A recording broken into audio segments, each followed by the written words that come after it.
Hey everyone, it's me, Sean Capri. I'm in my basement and I'm on a Skype call with my friend Ryan Turford, the man on the moose. And on our journey today, we've got Donnie Reece joining us for the most horse-powerful podcast on the internet. We're going to talk about all the games coming to Series X on day one. So jump on in to the Xbox Drive. Greater than X.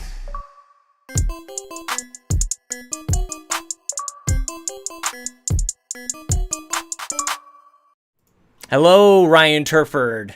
Hello, Sean Capri. Oh my god, this is so weird because you said hello to me this time instead of me saying hello to you. We're in Bizarro world, man. Upside down world. We're in the upside down now, I think. That's how this works, man.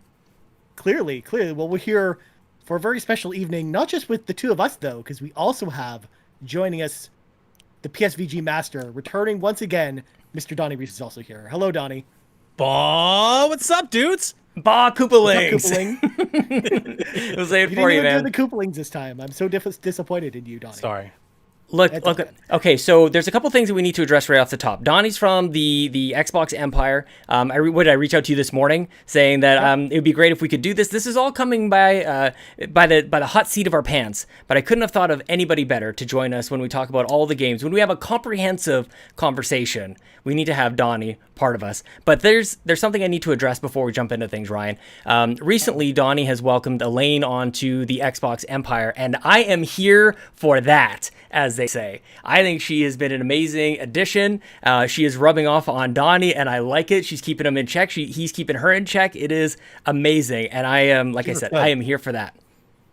I was so excited. I was so excited when she accepted my offer. And I mean, I've already told the story, so I'll just keep it brief. But it was one of those strange things. A complete stranger found on the internet who reached out and said, "I'd like to do that if you'll have me." I listened to her talk for 4 minutes. I was like, "Yeah, seriously, yeah, I get it. You're perfect."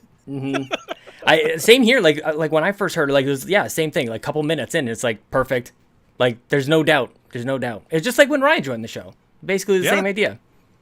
Well, it was more like when we did We the Gamercast together, and we kind of just hit it off, I guess. We were sort of like, we just didn't have the right timing. We're like, on and off again. You're like, oh, you were somebody else. Like, oh, you're with somebody else, and then you just kind of free up, and then it's all magic from there. We were both seeing other podcasts at the time. We were seeing other podcasts. It's fine. Okay, that's super awkward. What are we here to do? What are we like? Okay, something happened earlier this week on the show. Fun thing that happened on this week's show. We actually read a question from Jason C at G Carping About.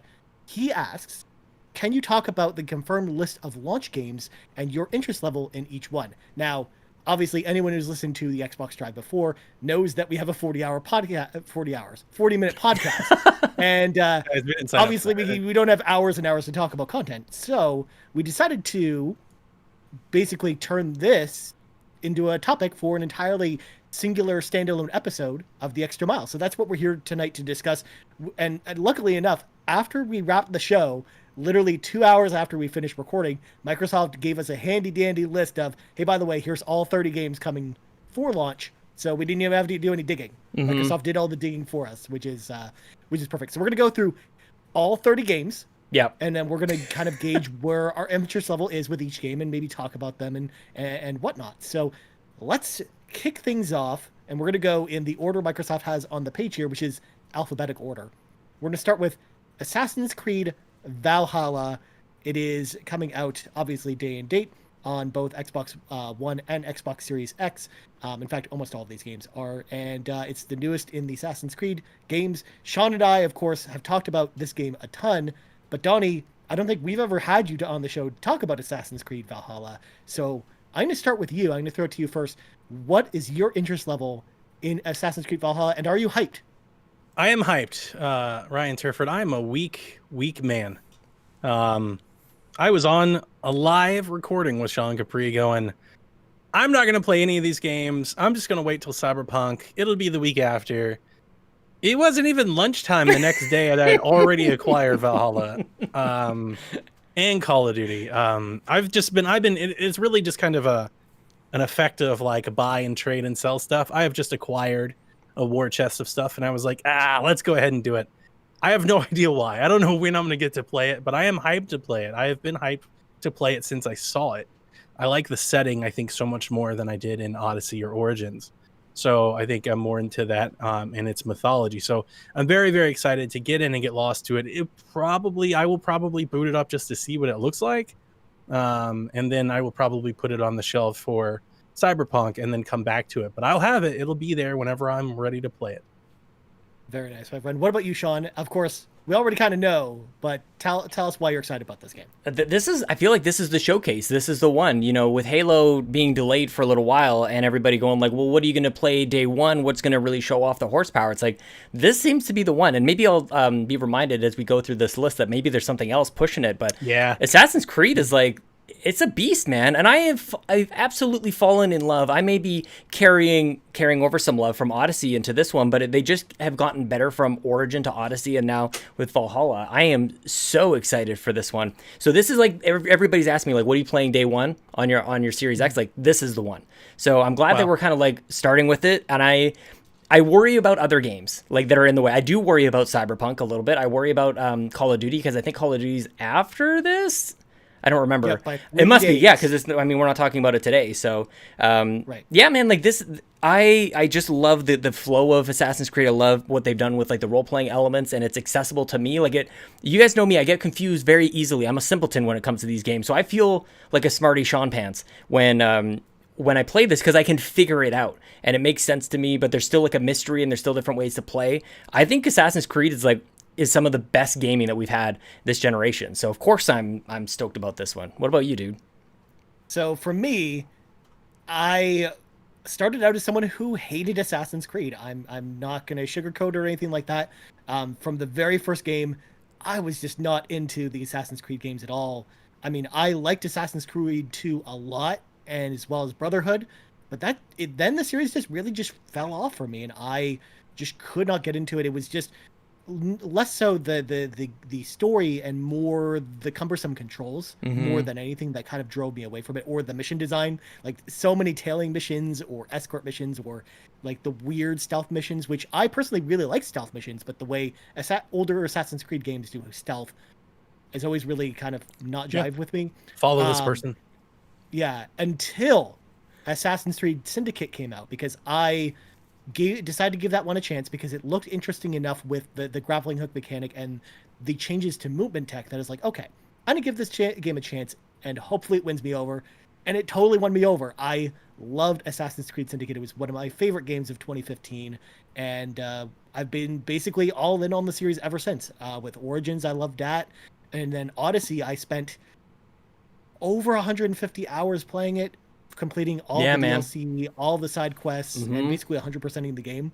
I have all the achievements, like all the DLC trophies too. So, yeah, man, I'm all in for Assassin's Creed Valhalla. It's one of my most anticipated games of the year, and I am so excited to see what this team does. And it's also going to be the finale of this trilogy of games with Origins and Odyssey. And Odyssey went in weird places, man. Odyssey really started to take it in a strange place. And then, like, for me, like, you and I have talked about this on the show before, but, like, everybody would get excited about, like, oh, man, this year's Assassin's Creed is in London. And it's like, I thought that was kind of, like, plain and boring. It's just a couple hundred years ago. But, like, these last couple have been really, really interesting settings. I thought Egypt was awesome. I thought Greece is just, like, that's the one. You know, I think a lot of people are wanting that the Japan one, kind of like what we got with Ghosts in PlayStation Land this year. But they're just killing it with these set pieces, these time periods is so interesting. So as Elaine would say in the Empire, I am here for that. Nice. 60 frames, guys. We're getting it. There are powerful PC cards that can't run Assassin's Creed at 60 frames. Now, we haven't seen a whole lot of footage of this game, so I'm still somewhat questionable that this is not going to be the next gen visual showcase that some people are maybe hoping it will be. I'm looking at the video as we go around here now, and it does seem just like the colors are so vibrant and sharp, but you're right, like there is still that kind of last gen kind of look to in terms of like, does it have ray tracing? I mean, the models look the same. It's still a stealth. Don't get me wrong. Yeah, it looks I love really the setting. I think it's a very pretty game, but the models, the facial expressions, the eyes, it doesn't look to use a terrible term, next gen.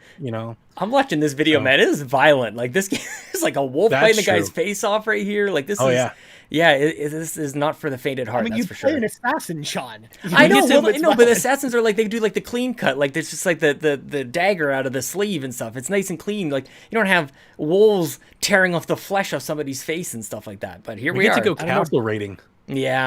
Yeah, I'm so excited for this that. Ubisoft formula has worked for me this entire gen with the Far Cry and with this and with Watch Dogs. Like I really think they've taken that open world to the next level. I know a lot of people, obviously, billions of people around the world playing Grand Theft Auto, and they hold that to kind of like the highest standard. But for me, in terms of like gameplay and story and characters and setting and performances, it's been these ones. It's been Assassin's Creed. I think Cassandra was like one of the greatest characters this last gen.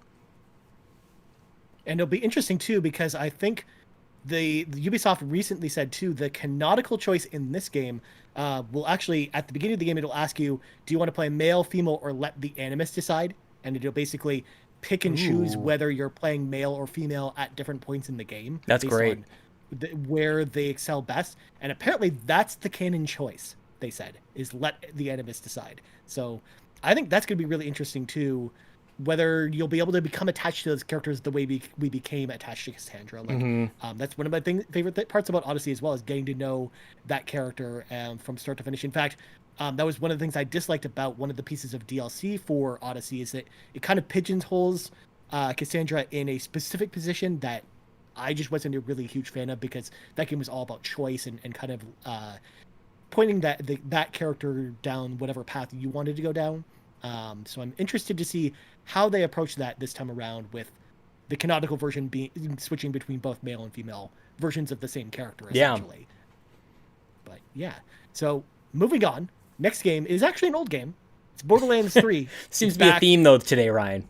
Yeah, we're gonna have a lot of that. We're going to talk about that a lot. But it is every console launch too. I mean, I recently went back and looked at the Xbox One console launch, and a lot of it was cross-gen stuff like this or remasters of old games. And I mean, that's just to be expected. So Borderlands 3, it's getting a 4K, in a bunch of 4K enhancements. It's also getting split screen for the first time. So That's awesome. 3 and 4 player split screen. In fact, on the S, it's 3 player split screen, but on the X, it's 4 player split screen. As well as a whole bunch of other features. I think it's getting ray tracing and a bunch of other features. Are either of you excited to revisit Borderlands 3? I'll start with Sean on this one. Sean, are you excited to go back to Borderlands 3 at all?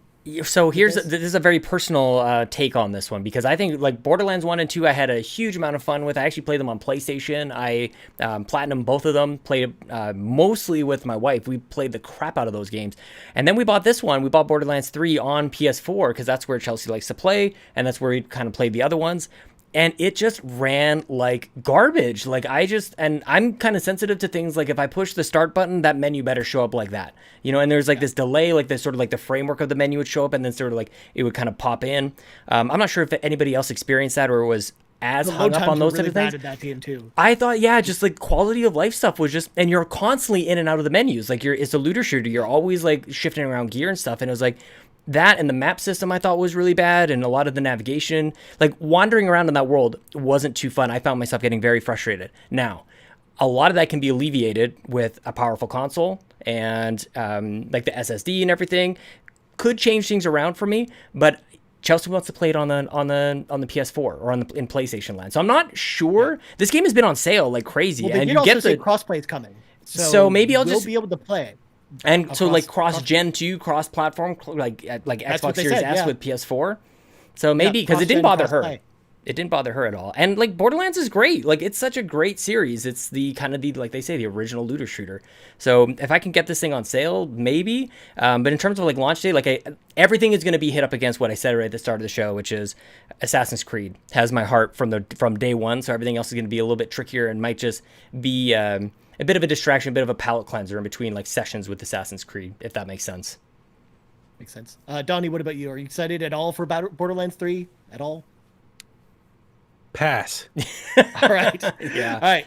Yeah, for me, I might boot it up again. I played it when it came out, and I kind of stopped playing for the same reasons you mentioned, Sean, where it was just performance stuff. It was not a very fun experience, and it really just felt bogged down. So I'm actually excited to go back and play the DLC for that game too, because I have the season pass. So I'm interested to play all that content. So it's the type of game I'm not going to get to right away, but I'm at least excited that they're putting in the work to make this a better experience, and I do think that it will be worth revisiting at some point. Yeah. And that's what I'm hopeful for. Next on our list, Bright Memory 1.0. So not Bright Memory Infinite that we saw at the May showcase, but Bright Memory 1.0. This is actually currently on Steam already, I believe. So you can already play this game on PC. It's a very short experience, and it's similar but not the same to Bright Memory Infinite. In fact, Sean, you've played this. So yeah, you just excited? blew up my brain. So which one's which? The one that we're getting is the short one that is currently available on Steam. Is that what you're saying? It's the one that okay, because he's not done. The single person development team is not finished creating the actual game. Donnie and I both played this. We both kind of did the same thing when we saw this get revealed, and it's just like it looked great, and then you find out that it's made by one person. I think I enjoyed my time with it a little bit more than Donnie, and I'll let him speak to that in a second. I think it was like an interesting blend of like a whole bunch of different game mechanics of, as we're watching the video here too, like there's a grappling hook, which instantly has me interested in. You're firing at a dude with a shield, and suddenly you have a sword. All the different, like, it's very random, and actually even has some Dark Souls type of elements in there too, with the boss battles and the way that you're going to melee. It's a really interesting game, and I'm pretty sure this one as well is coming to Game Pass. I think people should try it out, because I liked it, but I think Donnie is actually a nice counterpoint to my enthusiasm for the game. Yeah, I didn't, and it's hard to crush a game that isn't the game, right? And it's hard to hold it to the same standard. But the game that I played on Steam wasn't the game that we're seeing on screen. It didn't look like that. It didn't play like that. Yeah, you didn't shoot. I didn't have any vehicle combat or anything like that. Yeah, the moment-to-moment gameplay didn't move like that. I found it to be clunky. I felt it to feel oldish. It definitely like showed its age, and it felt like honestly, it felt like kind of like a 360 game. The moments of the game that kind of changed from combat to exploration to puzzles, they felt segregated. They didn't feel together. It didn't feel like this smooth, expansive thing where I was playing it and then this happened and then that happened. And that frantic thing that we saw in that first trailer. When I first saw that trailer, I was like, what is this? Is this like, I was just like, this is blowing my mind. And I definitely didn't play anything like that did it. So my expectations came down. I also wasn't running it in 4K. I have a 2060 Super, so it wasn't like, blowing it up either. But I was running at a fairly good clip. I think I was at 60 frames, and it was okay. I just found it to be a little clunky and just not what the new thing is, right? And I'm still excited for the new thing. I want to see it play like that. If that game does show up, I want to play that game. But the game that I played on Steam wasn't that game, and that game's coming here, and I wouldn't recommend people go out of their way to try it, to be honest. For sure. I think Infinite's supposed to come out sometime late next year. I think the developer said so. It is definitely coming, and it is nice to have this in the meantime. But yeah, I'm with you guys. After hearing you guys talk about it, I'm less interested in it. But it is on Game Pass, to Sean's point, so I probably will try it at some point. But yeah, I'm tempering my expectations, and I mean, I'm not expecting to get to it within before the end of the year. I think probably. I think people should check it out. Probably like a January game. I think people should like it because it's on Game Pass, and you're gonna have for the first time ever, you're gonna get a brand new console with Game Pass or something like it, where you can just go like, I'll try that, I'll try a little bit of that, I'll try a little bit of that. Like it's like a demo disc, but you get all the games, you get the full game, and you can have it as long as you have Game Pass. You download right to your console. So like that's the one that can kind of like maybe push it's got, I think this has got a little bit more power than a 2060 Super, not to downplay that at all, but I mean like people can push this game if nothing else, just eye candy. The 2060. The Series X is the 2080. Oh snap, is it really? I didn't realize that. All right, well yeah, I think it could be something for you to like throw on your TV and go like, ooh, pretty. And then that's fine. It's kind of nice to have maybe one of those for us to think we have better options. Fair enough. Fair enough. Well, next game is part of the list of games I'm going to dub the games I just learned about their existence this evening. So, Cuisine Royale. This is a free-to-play game. It's apparently, according to the description on the Microsoft Store, it is a brutal multiplayer last man standing shooter with realistic weaponry, mystic traps, and demonic rituals. And hey, it's free. And yes, it says that in the description of the game. And hey, it's free. It points out the fact that it's free. But then when I scroll down, there's a whole bunch of DLC content, and it kind of looks like it looks like PUBG. I'm looking at this for the first time too. It looks like PUBG. The first thing I was thinking of PUBG. He's even got a frying pan on his butt. Yeah, I don't know how interested I am in this guy. Are either of you guys interested at all in this game? I'm not going to be passing. interested in games like this. So that kind of rules it out for me almost from a genre wise. I mean, seeing what I'm seeing, I mean, it kind of looks better than It looks PUBG. choppy though, even in this It is running a little trailer. choppy. Visually, it looks a little better. This is one of those games because it's free. I kind of hope that maybe it finds some folks like on day one we hear about it. Maybe some people are out there like, it's not half bad. There always seems to be like right. that launch game, Like Warframe. Warframe was like that. Warframe, exactly. Just a game like that people kind of find and they get into. I mean, I'm all for it, but I'm not the battle royale person to begin with. Same here. Next one, it's Halloween time, so we actually do have a spooky game on the list. Dead by Daylight is getting a Series X version. It's obviously already on Game Pass, and it's got smart delivery. So basically, it's the same game as is, but with some new additional features. Unfortunately, though, the developer, from what I could find doing research before the show, they haven't really detailed what kind of upgrades it's getting, other than some like faster load times and stuff like that. So, I mean, I don't really play Dead by Daylight. Me neither. So I don't really know or if I should be excited about this. I love But Dead Donnie, by Daylight. You're a horror fan. I You am. like this game? I'm not into super multiplayer, but I did play this one for a weekend when it came to Game Pass, and I loved it. And one thing that I would really like to hear is I would love if day one adopters got like a free DLC pack or like a free gift card or something. That would be really cool. I do love this game. I think it's really, really fun. I believe my takeaway from it from my weekend that I played it was if I was to ever get into a game, like a loop game, a multiplayer centric game, this one would probably be it. Like this was the one where I was like, I could see myself playing this for an entire year if I wanted to. So I really like it. I think it does exactly what it does very, very well. And if it looks nicer and it plays smoother and it loads faster, that's just better for everybody. I really like it. I'm not planning on playing it, but I do really like the game. It's a good game. It's hard to get excited about something that we've been playing for years, though.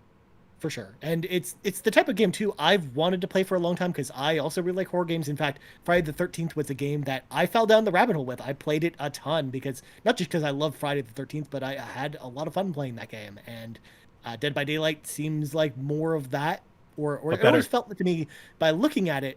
It started out, I think, as a less refined version of Friday the 13th, but to your point, Donnie, I think it's become better over time. So it's a game I should revisit, especially because they have that Silent Hill DLC. So I should go back so I can play as Pyramid It's got Head. so many different tactics and so many different villains. You can play the game so many different ways, and you can all the different villains that you get if you play as the murderer. They all have different specials and different ways that you go about it. Some of them are haunting, or some of them are brutal, and some of them can take a lot of damage, and other ones like set traps and stuff like that. It's just it's very it's very smart. It's very balanced. There's a lot of replayability, and I think that's like. I've never been one for this type of thing. Like Destiny, the one we just talked about was the EA game. Sorry, I pulled my notes down. Borderlands, like these loop things, you just kind of keep doing it over and over again. Never been my thing. But this one, the matches are pretty quick. They're pretty fun. And they're very...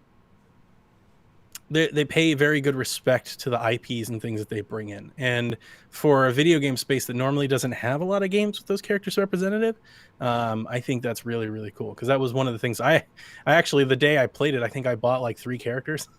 Yeah. I was just like, oh, I need him and I need this person. I got to play as this person. I can't not play as this person. So just having fun out of that. I think for me, like for any game, if any of these games are going to be old and brought over from the old gen, like really for them to have a chance of like me being interested in them is like, I got to see that. What is the improvement? Like for Borderlands, I think it's super interesting that they've got split screen on that kind of stuff. And there's a couple others we'll get to later on.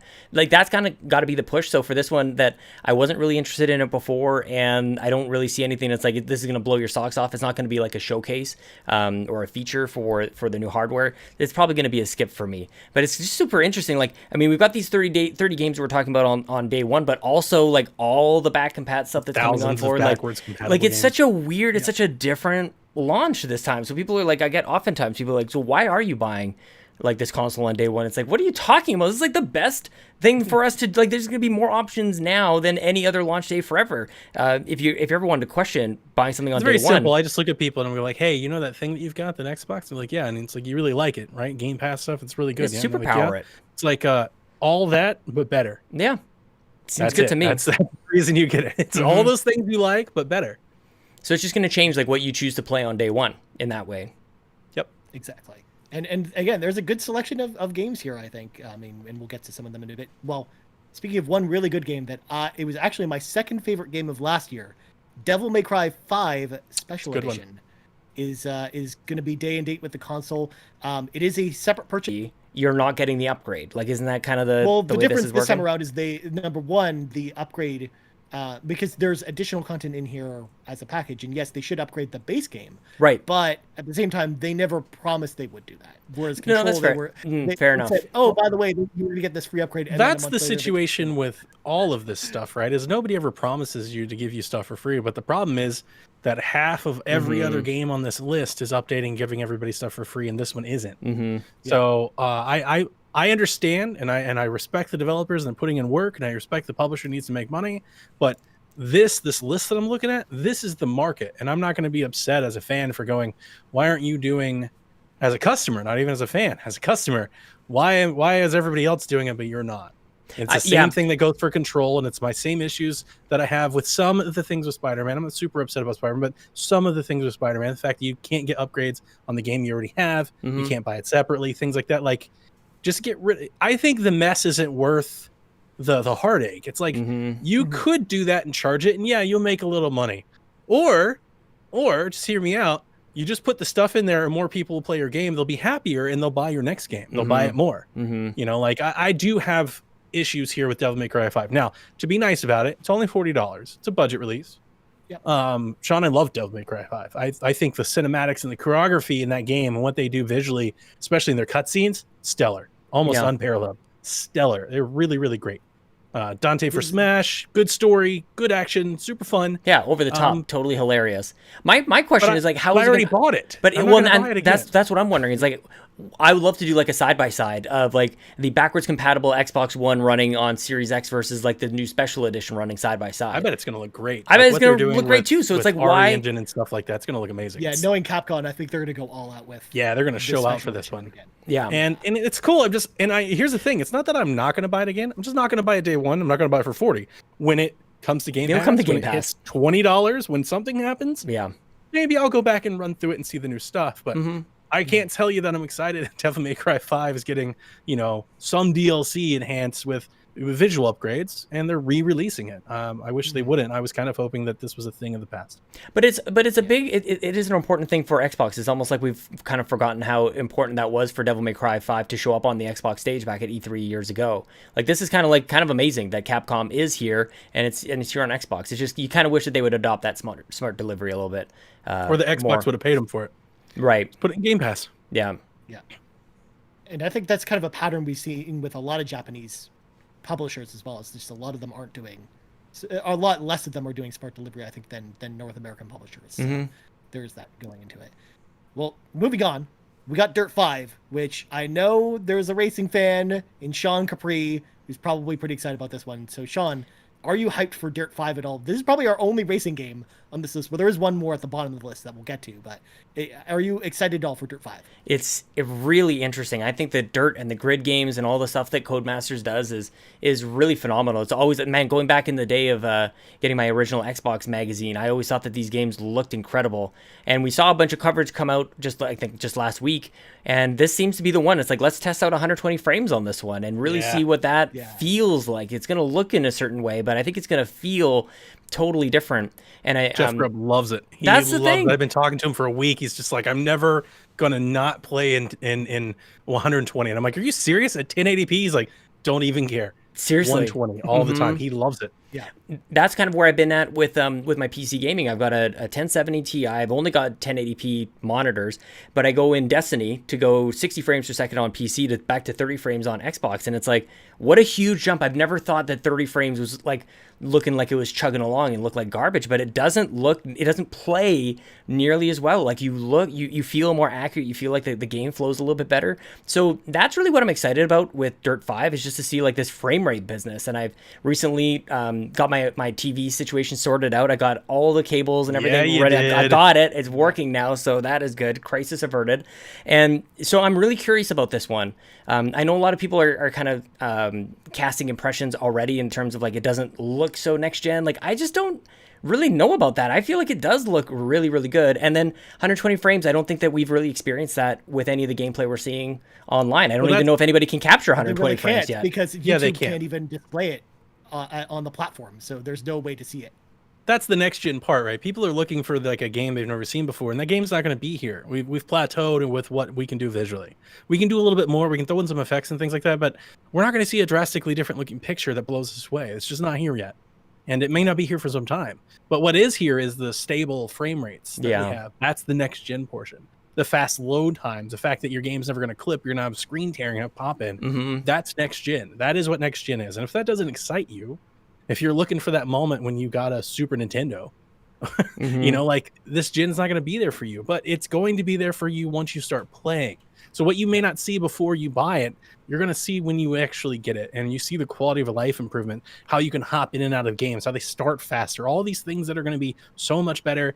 It's going to make, you're never going to want to go back. The day that you have the Series X, you're never going to want to play an Xbox One again. You just want to get rid of all of it. Yeah.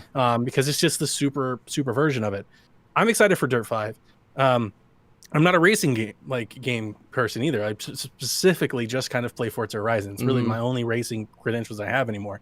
I thought Dirt 5 looked great. I watched it in 4K 60. I waited for the video to load and buffer and everything, and I watched it, and it looked fantastic. Yeah, man. There's a lot of fun there to be had, and I am intrigued in seeing what my TV and my new Series X can do with something that can show it to me. And Dirt 5 is one of the few games that can show it to me. Now, I'm not planning on buying it day one because, again, I'm not that into the stuff and the competitive racing and things like that. So I'm a little scared, but I want to see it. I wish this is one game that I really wish we had a demo. I would love to just have a demo. Just let me see it. Like, just here's what 120 frames looks like on this box you bought. Yeah. Like, give me 3 minutes to check it out. Codemasters have done demos for Dirt before, so there's a possibility there could be a demo down the road for this game. That'd be great. I would love a free weekend. Just something like that I would jump all into. Yeah, that would be super cool. Yeah, I'm kind of with you, Donnie. I'm not already a super huge racing fan. I always play Forza Horizon because I love those games, and I love Gran Turismo, but those are the two franchises that I kind of stick with when it comes to racing games, and I don't know if I'm going to pick up Dirt 5 at all, especially because I don't have a TV that can take advantage of that. At least, and I won't be buying one until next year. So, and it doesn't have drivatars. People forget about drivatars. They're like the greatest thing that they ever invented. Is so silly and probably is not even a real thing. They just like take your friends' names and they throw them up on somewhere. Dirt fans are like cringing. They're just like, that's not real. That's not even the thing. But I don't know. Like I just got a message earlier this week. Somebody was playing Forza Horizon 4 again, and they're like, congratulations, your drivatar continues to podium in my matches. You're always at the front of the pack. So he's always like racing with me. I'm like, yeah, because that drivatar's got experience, man. I've got like dozens and dozens of hours into that game. I thought drivatars were awesome. Like it was just, I love being able to see like Donnie pull up ahead, or Nathan, or whoever it is, like Gabe from Married to the Games, like all these people just brings it in, dude. Like there's so many like little special touches in Forza, and that's probably the one. If I'm going to play a racing game on day one, like we'll get to Forza in a second here, but I kind of want to see what they do with that, with the improvements that they're bringing to Series X. That's true. I can imagine them going all out for that, and especially without the new Forza coming day one. Like, yeah, I can see them totally throwing some. It may not come before day 600. Exactly. Seriously. So next up, we got a couple more games that, again, I'm just learning about tonight. We're going to start with Enlisted. This is actually a new game. I think this is actually exclusive to the next-gen consoles. It is a MMO World War II squad-based shooter that's going to focus on large-scale battles with real heroes and those encounters, the soldiers. And basically, I'm just reading. This is a game. Yep. That's it. I mean, there's a couple of screenshots. There's not video on this. Again, I'm just on the company's website at this point because otherwise I don't really know too much about this game. It's not out yet. There's an alpha test out right now that you can apply for, but that's it. I just learned about this game this evening. It exists and it's coming. I mean, gauging hype levels, I think they're probably pretty low across the board, you guys, I'm assuming. I'd never even heard of this game. I couldn't even find a trailer to put up on the YouTube. I'm watching that. I could be certain that it was this game. I was really worried because it's such a kind of generic name and generic kind of like looking. Anything I could find about, I'm like, I don't know they can confirm this is the right game. So you guys are just on the YouTube. You guys are just looking at us right now. It just looks like Medal of Honor from like 2012. Right, and that's what I was thinking when I was looking at that. Was like, man, remember the day when like those were all the games? It's like, yeah, it's been a while. Exactly. Well, next up, we got Evergate. Again, this is a new game I'm learning about, but it apparently has been out for a while. It's been out since September 1st on Steam. Ori. It looks like it looks a lot like Ori. It looks like a lot like Ori, but it's not nearly as good. Yeah, I haven't. So you've played it, Donnie?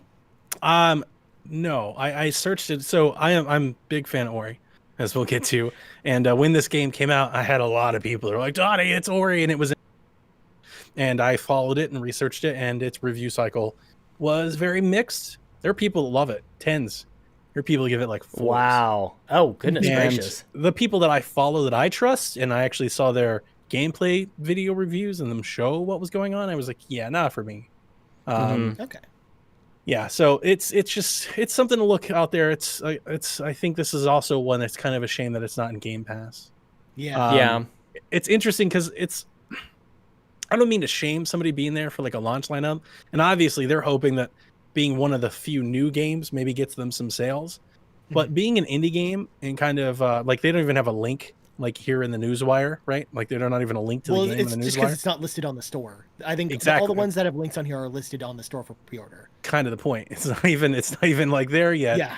Kind that's of makes true. you wonder, like, come on, Xbox, like if you're gonna put them up on the list and everything, maybe try to get them in Game Pass or approach them for getting in the Game Pass. Like get the I'd love ID to and know Xbox more team about to what kind of look at them. I'd love to know more about what those conversations look like. Because I was streaming the other day, and the developer for Hyperdot stopped by, and he was talking a little bit about his journey into Game Pass. And I was interviewing him before the game came out. I'm like, so like, what are the chances this comes out into Game Pass? And like, wouldn't you want that? Like, is that something that you would strive for? And he's like, yeah, that would be great. And as it turned out, he was working on that at that point in time. So at some point, it's just like, it sounds like they just don't land the deal in time for like the launch date. And especially like with some indie games, I think, even just talking to Jules Watcham with the TUI, seems like it can go like, okay, don't know when this game's coming out, don't know when this game's coming out. And then like, okay, it's coming out in like 6 days.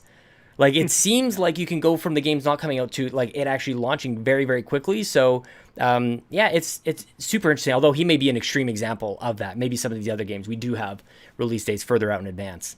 I just think it's worth pointing out that it doesn't seem like we have a whole lot of new content releasing at the launch of the console in Game Pass, and I feel like that's a miss.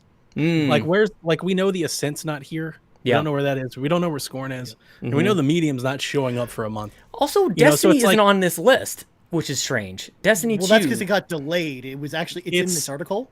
Its next gen update doesn't come out until December. Oh, right. So so the DLC or the expansion pack for DLC for Destiny 2 comes out on that day, but the next gen version of it doesn't come out for a couple days or how long after? It comes out in December, they said. Ooh, okay. Yeah, good point. Yeah, it got delayed to December 8th, it says at the top of this article. Yeah. Yeah, so you're not doing 60 frames Destiny until December, Sean. That's and that's the other thing too. Like, what is like what is that magic wizardry power of the back and pat? Like, at what point does it unlock something that actually isn't there before? I'm really curious to see. I feel like I'm getting my hopes up a little bit that somehow the power of the Series X will just go like, no, Destiny 2, you will play at 60 frames on that original version. It's probably not possible. I feel like I may be being a little mean to Evergate. I'm not intending to be. It's just that it looks like a blatant ripoff, to be honest with you, and it just doesn't look as good. And I understand that games are getting delayed. Like, we're in the times of COVID. Like, I get all the challenges, but like, I do feel like it's a missed opportunity that if you have games that are gonna be there on day one, Xbox should get one or two of them and be like, we need a new game in Game Pass. Like we need the Falconeer in Game Pass. Cyberpunk. We need a new game in Game Pass for these people that are buying our consoles in day one. Yeah. Because it's not like Game Pass isn't delivering. There's a lot of great games here that we have with Game Pass, but a lot of them, not all of them, but a lot of them are games we already have. Yeah, good point. Yeah, like I think the standouts that are coming into it that we're going to get to a little bit later on, I think that those are the ones they're banking on. And it's just, again, these are the type of games like Evergate or the Falconeer, which we were about to talk about.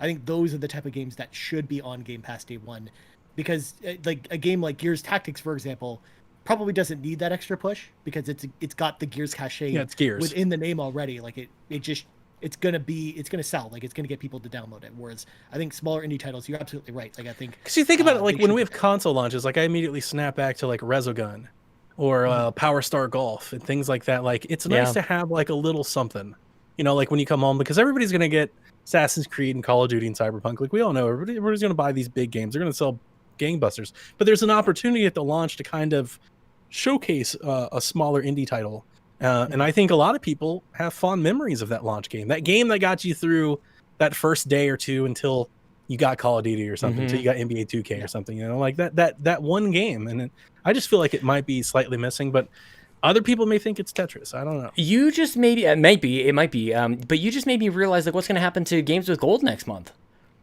Like, is there going to be an Xbox Series X game, an Xbox One, and then a 360 game, or do they drop 360? That would be great. Right? That would be great. Yeah. Which part? That if they had all three? One of these. Yeah, it'd be great if they made the announcement on November 1st and be like, hey, like the Falconeer or Evergator, one of these smaller titles was one of those. It would be great if Series X had a game, like like an enhanced game. It doesn't have to be exclusive, right? A cross-gen. But if there was a Series X enhanced title in that mix, that would be fantastic. Mm-hmm. I think so too. All right. Speaking of the Falconeer, it's time to talk about the Falconeer, which again is a game I keep hearing things about, but I never again looked into it. Again, it's basically like a flight shooter almost, where you play Star Fox with birds. Yeah, it looks cool. Falcon. This game actually looks pretty cool. I'm actually pretty excited. Xbox Series S, 1800p, like 120 frames, 60 frames solid. Like this thing is a showcase. It's it's an indie game. Don't get me wrong, but still really, really cool. Like this is one of those games that like you could bring home. It's like, let us show you what this new thing you've got can do. That's cool. The dev is like he's like a one-man crew, but he kind of like is outsourcing some stuff, I guess. Like he was on Major Nelson's podcast a little while ago, and like this is the one. It's just like he's being very boastful about what the power of the Series X can do, and I love this style of game. Like I think it's super interesting, like dogfighting, but like atop like this giant bird of prey. I think it looks awesome, super smooth. Just this could be like you mentioned Resogun before, which I think was an amazing launch game on PS4 of just this arcadey type of fun experience. This could be that for Series X, this thing that like nobody sees coming. It looks pretty like unsuspecting. It's not something that you're going to look at immediately and go like, it's not like an Uncharted or a Gears or anything, but it does look, it looks super fun. I think people are going to be surprised by this. It's fun. And as I mentioned, an Xbox Series S showcase. We all know that the X is a monster and can beat its way through anything. But the Xbox Series S, right, still kind of has this reputation. It's like, well, it's 1080p, it's 1440p. Right. It's not. Like it's not. And the Falconeer is proof that it's not. This thing is running 1800p, all the frames. Like this is a great showcase of the value that the Xbox Series S can be. Yeah. And if I was Xbox, I would want to get it into as many hands as possible. Like let's get this into people's hands so when they start playing on their consoles, they can see what they can do. Is this one is Game Pass, so right, Ryan? No, it's just smart delivery. What? So it'll be on Xbox One and Xbox Series X or S, and it'll crossover for both. But no, it is not Game Pass. At least according to this article. I mean, what a miss! What a huge miss! I guess that's what Donnie was talking about before. Definitely. Okay, I'm luring Sean over to my side of the line here. I'm with you. I'm like, what the hell? I've been talking about Game Pass for the last like 8 months, and it's like this was your chance. This was the thing. Damn it. Yeah. And for folks who are watching this or listening to this, the mythical article that we keep referring to is actually the launch date article on Xbox Wire. So this is straight from Microsoft directly. So if it's not in here, then I'm assuming that it's not happening. So if it doesn't have Xbox Game Pass listed here, then it's probably not in Game Pass. So and I looked in. Chat can fact check for us as well too. We've got live chat; they can fact check for us too. There's that too. Yeah, they're on it. Well, next game is a game that needs no introduction. It's Fortnite. I don't think any of the three of us are Fortnite fans or really play Fortnite. My son is. He's gonna play the mess out of it. You need to record him chatting with people on Fortnite. I heard that conversation that he had the other day. That's awesome, man. That's what we should all do with our kids now. That'll be the meta game that we play as parents. The smack talk our kids throw in when they're playing online games. Embarrassing. I mean, it's going to be interesting to see what upgrades they do for Fortnite, but yeah, I don't think this is going to get me to reinstall Fortnite, but it's exciting news for people that play Fortnite. Yep, it should be there. That's the thing. If it wasn't there, it'd be concerning. Like, as somebody who's not going to play it, it's like, this is a staple of video games. It's kind of like, actually, it makes me think about, like, what the hell is happening with Minecraft? Like, why don't they have a major update for Minecraft coming out day one? Yeah. That's true, because we know it's coming later, but we just don't know when that is. Yeah, some of these like pillar staple games, these like really the big ones that like bring over millions of people. You'd think, and it's in their wheelhouse. You think they would have something there, but yeah, good for people who like Fortnite. But there's other games for us, I think. Well, speaking of a game for us, or specifically Sean Capri, Forza Horizon 4, day one, whole bunch of updates. Excited to see what they do. Sean, how hyped are you for Forza Horizon? Look, I kind of just want to see like what the Lego version looks like. Oh, I could have picked a bunch of so trailers good, for this though. one. Lego is great, and they just kept adding car packs to this game too. Like they even had like the Final Fantasy 15 dudes in this game. So yeah, man, I think this is 120 frames as well. I thought it was 4K 60. Is it 4K 60? Yeah, I is think that it's is that 4K as good as 60. it's gonna That's get? what I was seeing. Yeah. Okay. Well, in either case, I'll check it out. I've kind of checked out of Forza Horizon 4, but it is like it's just so great. I'll be curious to see if this game does pull me in. There's just so many other things happening, but it's such a quality game. If anybody's like new to the Xbox ecosystem, like this is an absolute play it day one. If you've never played Forza Horizon 4, if you have no idea what we're getting so excited about, like I'm jealous of the people who have never played this before. There's so many things to like jump in and you grow the festival and like it's just so it's so dynamic and you can play it in all these different ways. I bet all three of us who've played it have done and had totally different journeys with it. So I'm excited for me to kind of see how it looks on the new TV, and I'm excited to hear other people jump into it for the first time. Yeah, because we know that there's going to be lots of new people in the Xbox ecosystem this time around, I think. So Sure. I definitely think there's going to be a lot of people picking this up for the first time. And again, like you said, it's going to be a solid get for anyone who's new to Xbox, who's new to the series. I think there's gonna be a lot of new people to Xbox coming up here. Yeah. I'm excited. I do wish, I'll segue to us to our next one. I do wish Gears 4 and Forza Horizon 3 were also included. I feel like maybe if you were asking people to replay some stuff, maybe pulling one out, you know, that not so current may have been a good choice if it was possible. Forza Horizon 4, I believe, is 4K 60 with increased draw distance.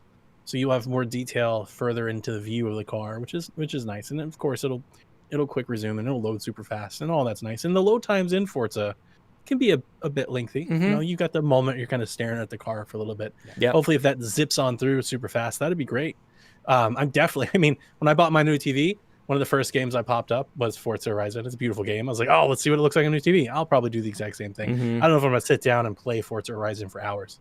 But this is when and when I get my Series X, I'm going to be really curious on how we can manage the quick resume, because I almost want to like pin this one, if that's even a thing. I just want to have this always available on quick resume. I never want to like load it up. I never want to see the start menu. I just want to like jump in and go back into the game. So that's kind of how I want to experience this one.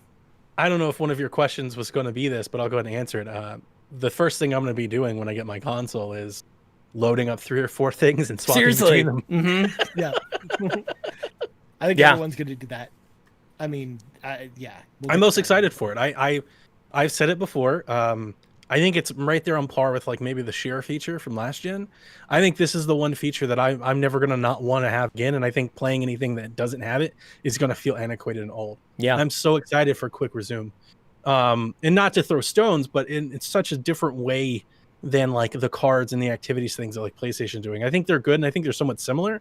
But quick resume is a systemic level. It's not on the developer. It's not on anybody to code. You don't have to worry about people using it. And it's not like so customized and detailed. Like this is a system feature. It's just like, you know, it's just, this is how the box works now. And the fact that it's going to be there the entire time, I would not be surprised. And I was predicting it was going to be the case. I was actually kind of shocked that it wasn't, but I wouldn't be surprised if 5 years from now, everything quick resumes. Like I don't, even if you're a person that's like, I don't want it, it's one of those things where like you don't have to use it, but it's still kind of awesome that it's there. Like, what do you mean everything? Like Sony or PC or something like that? Or do you mean yeah. No, they try to adopt it? I imagine that this will be something that everybody that can will, because it just, I don't understand how it's taken us this long to get here, but now that we're here, who's asking for that? That's my big question is like where in like the forums or whatever, like no, I've never heard anybody even say I would love to be able to just like snap between things. I don't know where this wasn't came possible. And now it is, and just like before, like now you could take a screenshot with a button, right? Like it wasn't. Well, now you can, and now we just all take it for granted. That's exactly how I look at quick resume. Like it's just something that once you have it, you're never gonna not want it. And it's I think it surprised Sony. It's old and slow if you can't. Like if you got to shut down your game and go to another game and load it back, you're like, what is this mess? Yeah. But with less load times, it shouldn't be too much of a big deal if you're loading a game that isn't in quick resume. But yeah, I mean, you're right. You're never going to want to go back to it again. Especially, you're never going to want to go back to your original Xbox One for that reason. Because it's going to feel so old. It's going to feel so bad in 15 minutes. It's going to feel so bad. I should have prepped like a trailer for quick resume for this section here. Instead of us talking about Forza Horizon 4, I should have been like, you know, us somehow sneaking in that feature as like a game that you're going to do on or something that you're going to do on day one. it's an evergreen thing, right? It's like it's such a we all play games that we play kind of all the time. Sean, you've been playing Destiny, you've been playing a lot. I always play PGA 2K. I'm still over there with the golf crew, still churning out tournaments. We're always going to have like these staples in our game time that are just there in quick resume whenever we want, as we mix in and out new games that we're playing. Golf is a perfect example of that. To just like jump on in, like if I don't know, like if I've ever really thought all of that and you just hit golf and you're just in the league. Yeah. It's just like, hey, you're just on the course. You're ready to hit the ball. There's your tournament. You just keep going. The fact that you could play 3 holes and pause it and then go play something, come back later the next day and play 3 more holes. Like, yeah, man. I know it sounds like, I think there's some people that are like, you're really overselling this, Donnie. Like you're doing too much, but I don't think I am. I truly 100% believe that this is one of those things that once you give it to people, there's no going back. Yeah. Well, next up, Gears 5. Speaking of older games, this is kind of where we hit the row of older games. 120 frames per second multiplayer. Are you kidding me with this game? I was reading the other day that you can still get up to 4K at 120 frames. You seen that anywhere? For multiplayer, right? Yeah, for multiplayer. There was footage of that. It came out of like Argentina or something. I was like, is that true?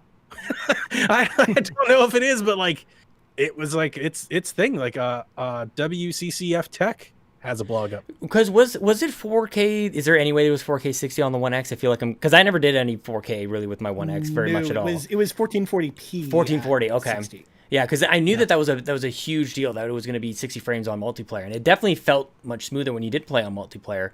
But yeah, dude, like this is something like, yeah, it's an old game, but honestly, hopefully enough new people jump on into this playing multiplayer that it's playable for many of us, so like non-pros that haven't been playing this every single day since it launched, I guess just last year.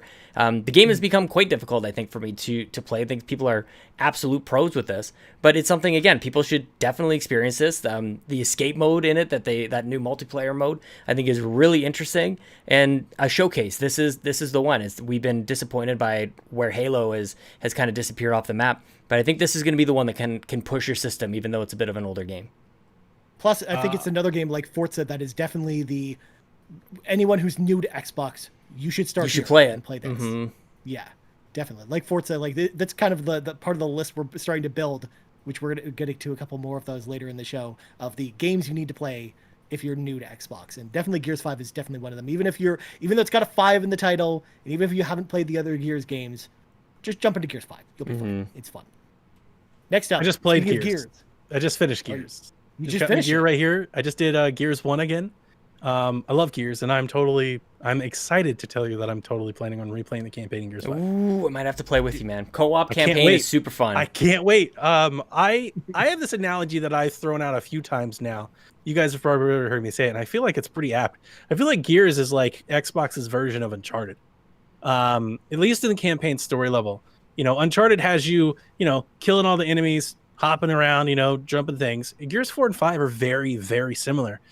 Different game, definitely, different mechanics and stuff, but the design of the game. Get to an area, kill all the people, find little puzzles, find a little collectible, get back on something, get a cutscene, go to the next area and do it again. And for me, I said earlier, like I don't do multiplayer games, I'll do these loop games.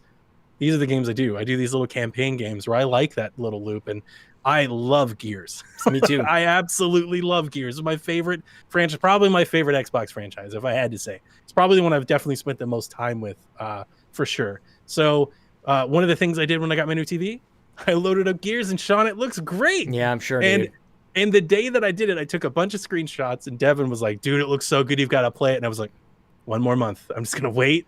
I'm going to wait and I'll play it on the new thing, and I cannot wait. You're making the correct decision in waiting. I'm ecstatic, and I'm gonna play Cyberpunk and stuff. So like, this is a quick resume. I'm gonna resume into a campaign. I'm gonna play a little bit, quick resume, go play golf, quick resume, get back to Cyberpunk, and it's gonna take me a month or so. But I'm totally replaying Gears. I can't wait. Very nice. Well, again, speaking of Gears, segue. It's time to talk about Gears Tactics. Though this came out on PC earlier this year, we actually did a review earlier this year, you and me, Sean, of Gears Tactics. We both played it. We both weren't blown away by it, but I think we both liked it and think it's probably worth playing, at least, for sure. I'm interested to see, though, how this game runs on consoles. at all. Like how it's going to be running with the controller. I mean, I think you played it with mouse and keyboard though on PC, right, Sean? Yeah, I did you play with controller? I don't even know that it was even possible with controller. I play with a controller. Okay, yeah, I'm not didn't playing realize with a it. mouse. Yeah. I like it. Like exactly. strategy games seem to just like go in hand with, for me, like just with like controlling with a mouse. And I'm just curious, like, I mean, we played in it maybe a different way in terms of like we were trying to play it for review and we are just trying to get through, and the game kind of holds you up with like some of the side missions that aren't really side missions. I didn't love this story. And I think some people really did, but this one is not. This is where you guys know that I'm not just like here to like hype up everything that's coming to Xbox. Like this one, I thought like the gameplay was really solid. I thought the weapons and the effects and the way that the normal game, like the gameplay from the normal Gears series translates into this turn-based strategy, the way that you can help each other out and you get extra boosts and you can kind of risk it to get the biscuit, so to speak. And if it works, then you can actually turn the tide in a battle. But it's just like that key point of moving mission to mission and then getting stuck in some of those side missions that really held me up. Yeah. But I mean, maybe playing on the couch will be a different experience. But I'm like middling on this one. Yeah, I mean, I'm kind of in the same boat where I'm like, I was really excited for the first half of that game, and until you got to the middle part of the game where you were just bogged down with side missions, you're doing more side missions than the story. It's just like, okay. Yeah, I just wanted to find out what happened because like it did have finish this game at this point. It did have moments. It was like, okay, that's cool. I see what you're doing. Like that was kind of like a oh snap moment. But they're a little too far and between, few and far between. That's what I meant to say. So Donnie, since we've never had a conversation about Gears Tactics, what did you think about it? Because Sean and I both are kind of on the same page. But what do you think? I didn't play a whole lot of it because I don't play on my PC. Yeah, you gotta really get at me out of my play on my PC, and I did. And like Gears got me there, right? I was like, all right, I'm gonna download. I played it for a couple nights, and I really enjoyed what I was playing. For the most part, I think some of the reviews scared me off, and that's why I didn't like go with it. And I was always kind of, even when it came to, even before it came out on PC, I was always kind of like, I'll probably play it more when it comes to console. Like I'm happy to wait because that's just how I play games. It's not anything against PC. It's just not what I do, right? It's just not me. So I've been waiting to come to console, but some of the reviews kind of scared me off. My memories from the reviews were this game's like 40 hours. It's not a Gears experience. You know, it's not 10, 15, 20 hours. It's twice that. That's a long time. Again, like the 40 hours, like I would say 25 of those hours are side missions and 15 of that is the campaign. Yeah. Okay. But you have to do a lot of the side missions. Yeah, right? It's not really a side mission. It's directly in front of you optional. mission. You've got to do it. It is a hurdle mission. And then the other part that threw me off was there were some Gears folks that I go to for like Gears info, and they were like, you know, the story's good, but it's not necessary. It's not all that important to Gears. And that's just like a surefire way for me to be like, well, what am I doing here? Yeah. Because I'm not that person, you know, like I don't play, you know, I'll play Horde with Sean, but like I'm not out here playing multiplayer every night. I barely even play multiplayer. Yeah. Like it takes me having a really good friend that's like, hey, come play multiplayer with me. I'm like, all right. But I mainly play Gears for the story. So when you're like, the story is not important and it doesn't really tie into everything else, and it's just, you know, it's just a side story. It's like, well, then, you know, it just lessens the importance for me. It's like, well, then I don't have to play it. Yeah. The story itself like takes a little time to get going, but I think once the story gets going, it's really good.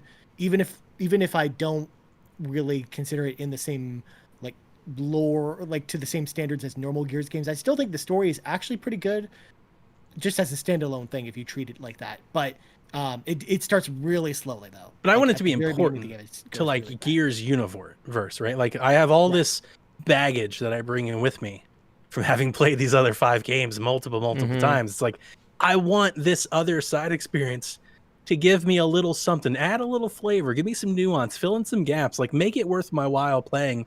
And nobody that I heard that played this game extensively ever told me that was the case. Yeah. Yeah, and that's just kind of the bummer part. It was more of a like not that it felt like less of a game. I actually thought it was very well thought out, and it felt like a fully featured type of game. But it felt like a proof of concept. Like, can Gears exist in this style of game, and then can Halo kind of exist with its real time strategy? I love the combat Halo Wars and the missions were fun. Like I thought that was good. Definitely. the inventory stuff, I remember kind of being bothered. Not in the fact that like I like the customization. People were making different like characters, different podcasts and stuff, that was cool. Mhm. But like I would go to start a mission and it'd be like, you haven't changed the gear on so and so, and then I gotta go dive to the menu and find the one that I gotta change and swap that one out to the other one.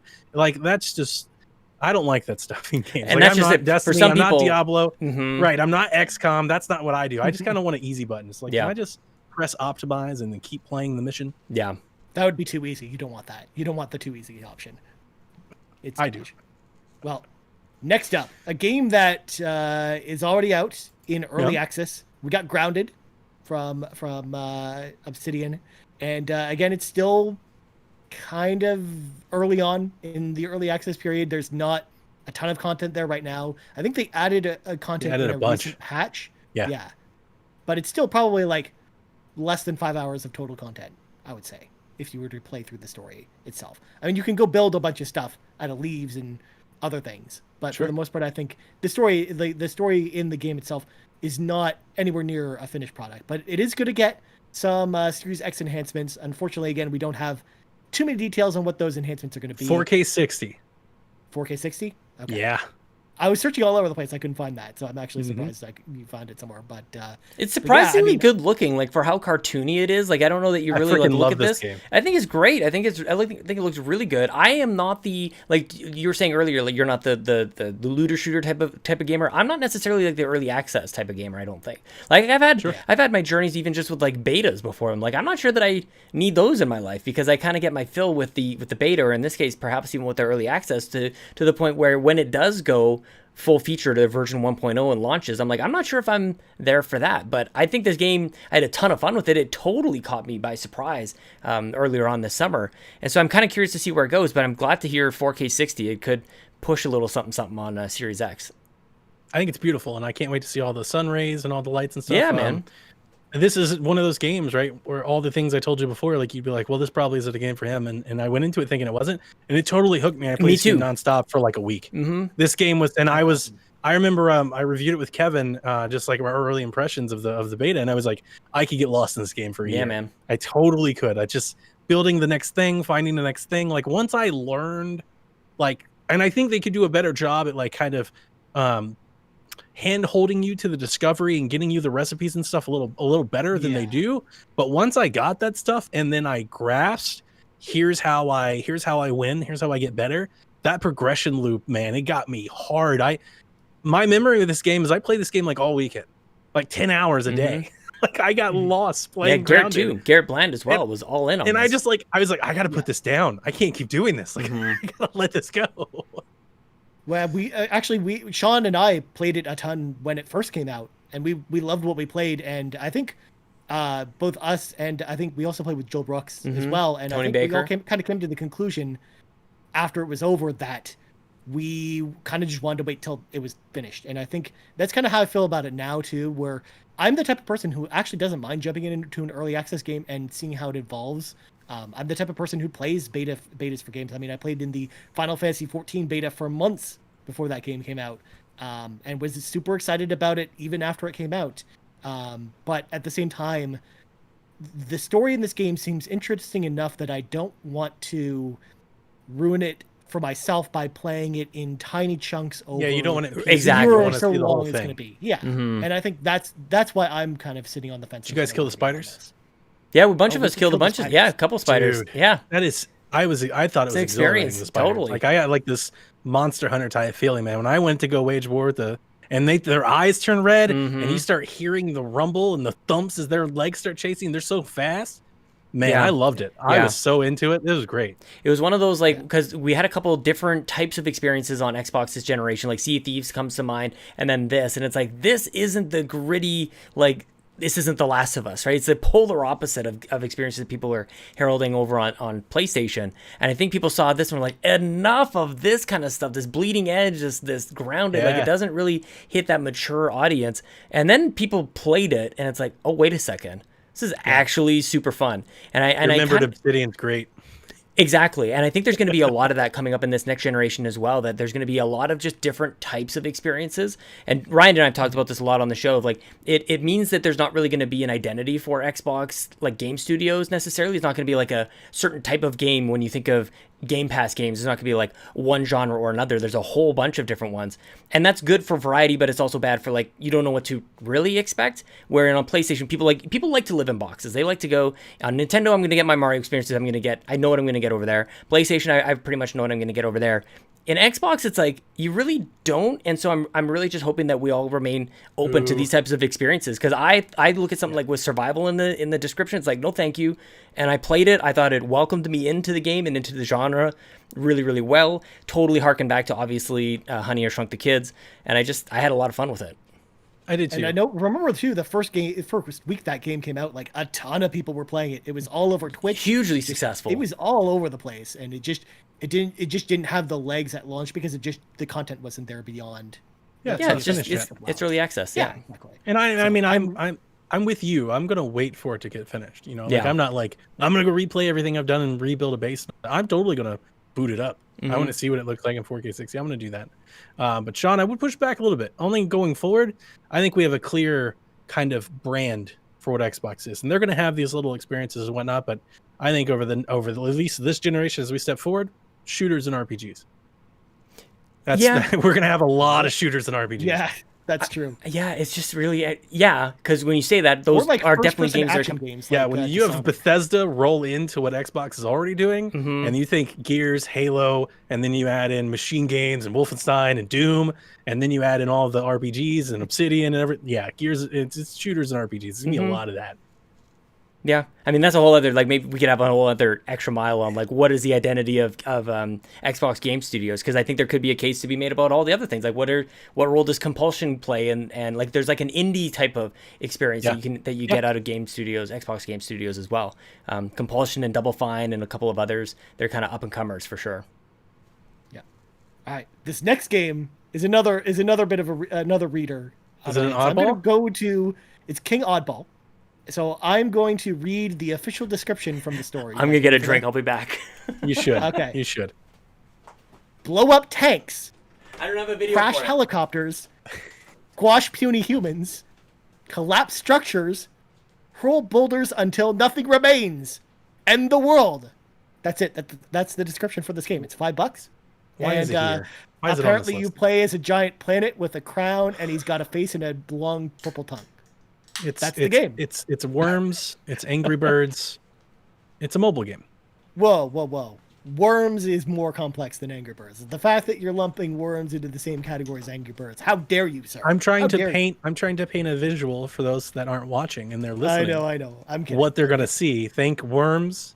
Think Angry Birds. And that's this. That's This is what a it mobile looks game. like. This is I'm a looking mobile at the game. picture of it, and it's like, yeah, it's It's definitely $5. It's a mobile game. Shouldn't be on their list. I Which think one are we on Xbox now? What is this? The same one? is- Same game. King Okay. Oddball. Same Oh, we one. haven't moved on. I think We're about to move Xbox on. is doing their marketing pitch for these consoles a disservice by slapping the Series X and S logo on this. Yeah. Not to say like games shouldn't, all games matter and all Watch that. this but one be it's amazing. like, right? And It's like it's the next thing. It's like we I mean, who like knows? triple It's the down next- on like the shade we're The throwing at next this one. Flappy Bird. It's Like huge. I right? leave. Like goodness gracious. I mean, look at all the shade at Fall Guys before it even came out. And now everyone loves that game. So yeah, you never know. I don't remember that at all. Well, next up is a game that was a fan favorite, but unfortunately just didn't really jive with me personally, and that's Maneater. It's a game about a shark. You play as a shark. You eat other sharks and other things and people and fish and get eaten by alligators. That's what you do in Maneater. It's a really interesting shark survival RPG game. I A guess, Shark where you- PG. a shark PG, where good. as you eat fish or other life forms, you can eat bigger things, and that's what you do in Maneater. And you go around and you basically have to hunt down this like hunter that killed your mom. I think I can't remember. If it was Yeah. your mom or dad. Yeah, it's perfect. Mom or Is dad it- is shark. Yeah, it's like Jaws: The Revenge, essentially the game. Except you're not following the Brody family. You're following a TV celebrity hunter, essentially. I love it. Yeah. Donnie, did you play Maneater did. at all? Yep. I Did played you it with like my wife. We had some drinks. We had a lot of fun eating people and like throwing them up in the air and jumping out and doing that. And then once we started getting into like the RPG grind and like the advanced dogfighting, wasn't as much fun. Yeah. Kind of just wanted like the rampage, like go on destruction and be that. That I just wanted intro to, I wanted sequence to that Jaws. they let you do, where it is basically Jaws, and Yeah, it's you're super like fun. a fully leveled up shark. That is super fun. But yeah, literally when you get into the RPG stuff, like you said, it really kind of Less fun. It gets off to a really slow start after that. Yep. It starts off with such a good high, and it kind of goes down. I kind of wanted this to be like I wanted it to be a Jaws sim where you go nuts and you go raid terror, and then like you find a puzzle, you puzzle your way through like another beach, and the whole time like you're being hunted and like just the stakes get raised, you know, to the point where like the entire world is after this one shark who's causing. That's what I wanted the game to be, and the fact that it wasn't that, I was like, I'm out. Yeah. I just had this. The reason I'm kicking myself over here laughing. It's like I think about like Donnie playing a game, and I just see like this thermometer going up and down with Donnie's face getting smiley as things are more fun and getting frowny as they become less fun. Like it's just 100% up and down, man. Yeah, it's a roller coaster. Yep. Even when I'm playing games I love, I'm like, well, this part is fun as the last part. Yeah, you just Can we use the GamePro faces from back in the day? Exactly, from that's exactly what I think. They just like pop, pop, pop, pop, pop. the Donnie's level of excitement with a certain game. Definitely, yeah. When a game gets 5 for fun factor, Donnie just like his head explodes. That's what I'm I should all have in. prepared for the video for this thing. one. For next time, somebody remind me. Next time that when we kind of like do this sort of like game by game, or like if we're doing like some sort of like E3 or something, we talk about these things. I want to like have a graphic show up over Donnie every time. Like this is this max hype Donnie? Is he like hitting like god levels of like blue hair and anime levels, or is he just kind of whatever? We can put a Super Saiyan effect on him. It'll look great. It's kind of what I It'll want. look great Yeah, in close. yeah. Yeah. Well, next up, let's move on to Manifold Garden. This is another indie title that, again, I'm just learning about today. This is a kind of like an MC Escher looking Oh yeah, good call. puzzle game. It's a first-person game. You're going around this world and you're trying to basically solve puzzles to get it out. That's what it looks like to me. Are either of you guys at all excited about this, or did you even know that this was a game before today? Because I did not. I did, because it came to Apple Arcade at the time that I had my Oh, tablet. okay. So a lot of people have been playing this on mobile and stuff, and it's on Switch. I wanted to play a lot bit more, and I think because it came to Apple Arcade, it kind of has a preconceived value. Kind of wish it was in Game Pass. And I hate that I keep saying it. It's not that I want every game for free. I just feel like the cases that we have kind of warrant maybe that opinion happening. But yeah, this is one of them. It's like, put it in Game Pass. It's a super cool look, style type game. I'm in Like, it. the trailer looks really cool. Yeah, I'm going to play it. I'm just not going to play on launch day. Like, you know, you buy a brand new system, talk about the most powerful console and everything. It's like, hey, play Manifold Garden. It's like, no thanks. Yeah, I don't really have much else to add to it other than that. Yeah, I wish it was on Game Pass, but that's kind of, unfortunately, it's just going to be the narrative, I think, for the next little while for those of us who have Game Pass It's hard until 2022. to see them market Game Pass so much and talk about Game Pass so much, and even, you know, like this last. I week, can't Spencer's believe like, you this. know, I we're feel- Game Pass. We're doing Game Pass, and it's, you know, here's a new console, and it's like, where's the Game Pass? Yeah, it's kind of bonkers, actually. I don't like it. Yeah, I don't like that only we've so uncovered many- this. Only I so just many think the games to stuff be on was Game Pass delayed. at one point. Yeah. I think it was just delayed. I think that's the upsetting part. It's not good or bad. It's just the Game Pass stuff was the medium. The Game Pass stuff was Ascent. The Game Pass stuff, we know what it was. It's just not here yet. Yeah. And we just got to wait a little bit for it. And that's okay. It's not bad. We've got tons of stuff to play. You know, so it's not bad. It's just it's the optics. I think if you're trying to win somebody over and they hear you going Game Pass, Game Pass, Game Pass, they're like, okay, so what do I get in Game Pass day one? It's like, well, there's stuff, a lot of stuff you already have or could already play. It's Yeah. like, oh, that doesn't sound right. Mm-hmm. That's true. Well, next up, NBA 2K21, brand new to next gen apparently, because you got to pay. It's one of the first games on this list that's $89 here in Canada, or $69 in the States. 70. It's basketball. It looks It's great. from 2K. It looks really, really cool from the trailer that they did, because they did a next gen trailer. Man, it looks so good. And I'm loving This the is one side of the by same side. time. Mm-hmm. Go ahead, Donnie. Sorry. This is one of the few games that looks next gen. Yeah. People are going, I don't see next gen. Yeah, 2K. Look at the next 2K versus the old 2K. That's what next gen looks like. It looks great. Yeah, that's what I was gonna say. The side by side that the screens that they were releasing is like, that's it, man. Like this is it looks so much better. Even the trailer we're watching right now, it's just like the animation is fluid. The faces look so much better. The clothes, there's always been this weird like fabric thing that just doesn't really work, especially in sports games. It's like the jerseys that people wear is such a critical part of the overall like visual of it, and they've always looked off. Even the basketball looks incredible in this. The lighting looks awesome, and the floor, the crowd, like critical parts about sports games that have always been lacking. I'd like to see a little bit or hear more in terms of like the play-by-play. That's my own personal like gripe against sports games, that it's got to get better. I'm not sure if it requires some sort of like AI type of solution instead of the pre-recorded type of stuff that we're just not quite there. But visually, this game looks incredible. I just wish I knew how to play it. Like, these games have gotten so like simulation that I'm not very good at them. They do lean very heavy towards their their most core fan, and I understand why they do that. I really like 2K, and I've got it on Switch, and I bought it. It was one of the first games of my PlayStation 4 on launch day, and it's one of the few games that I buy on Xbox. It's one of the few sports games that I still buy with advents like EA Access, which just coming to Game Pass and all the other things. 2K is one that I still have bought, not as much in recent years with all the microtransactions and their little casino, loot mechanic and stuff like that. It's not great. I want to hear more about that. I'm not going to spend $70 to play 2K. Right.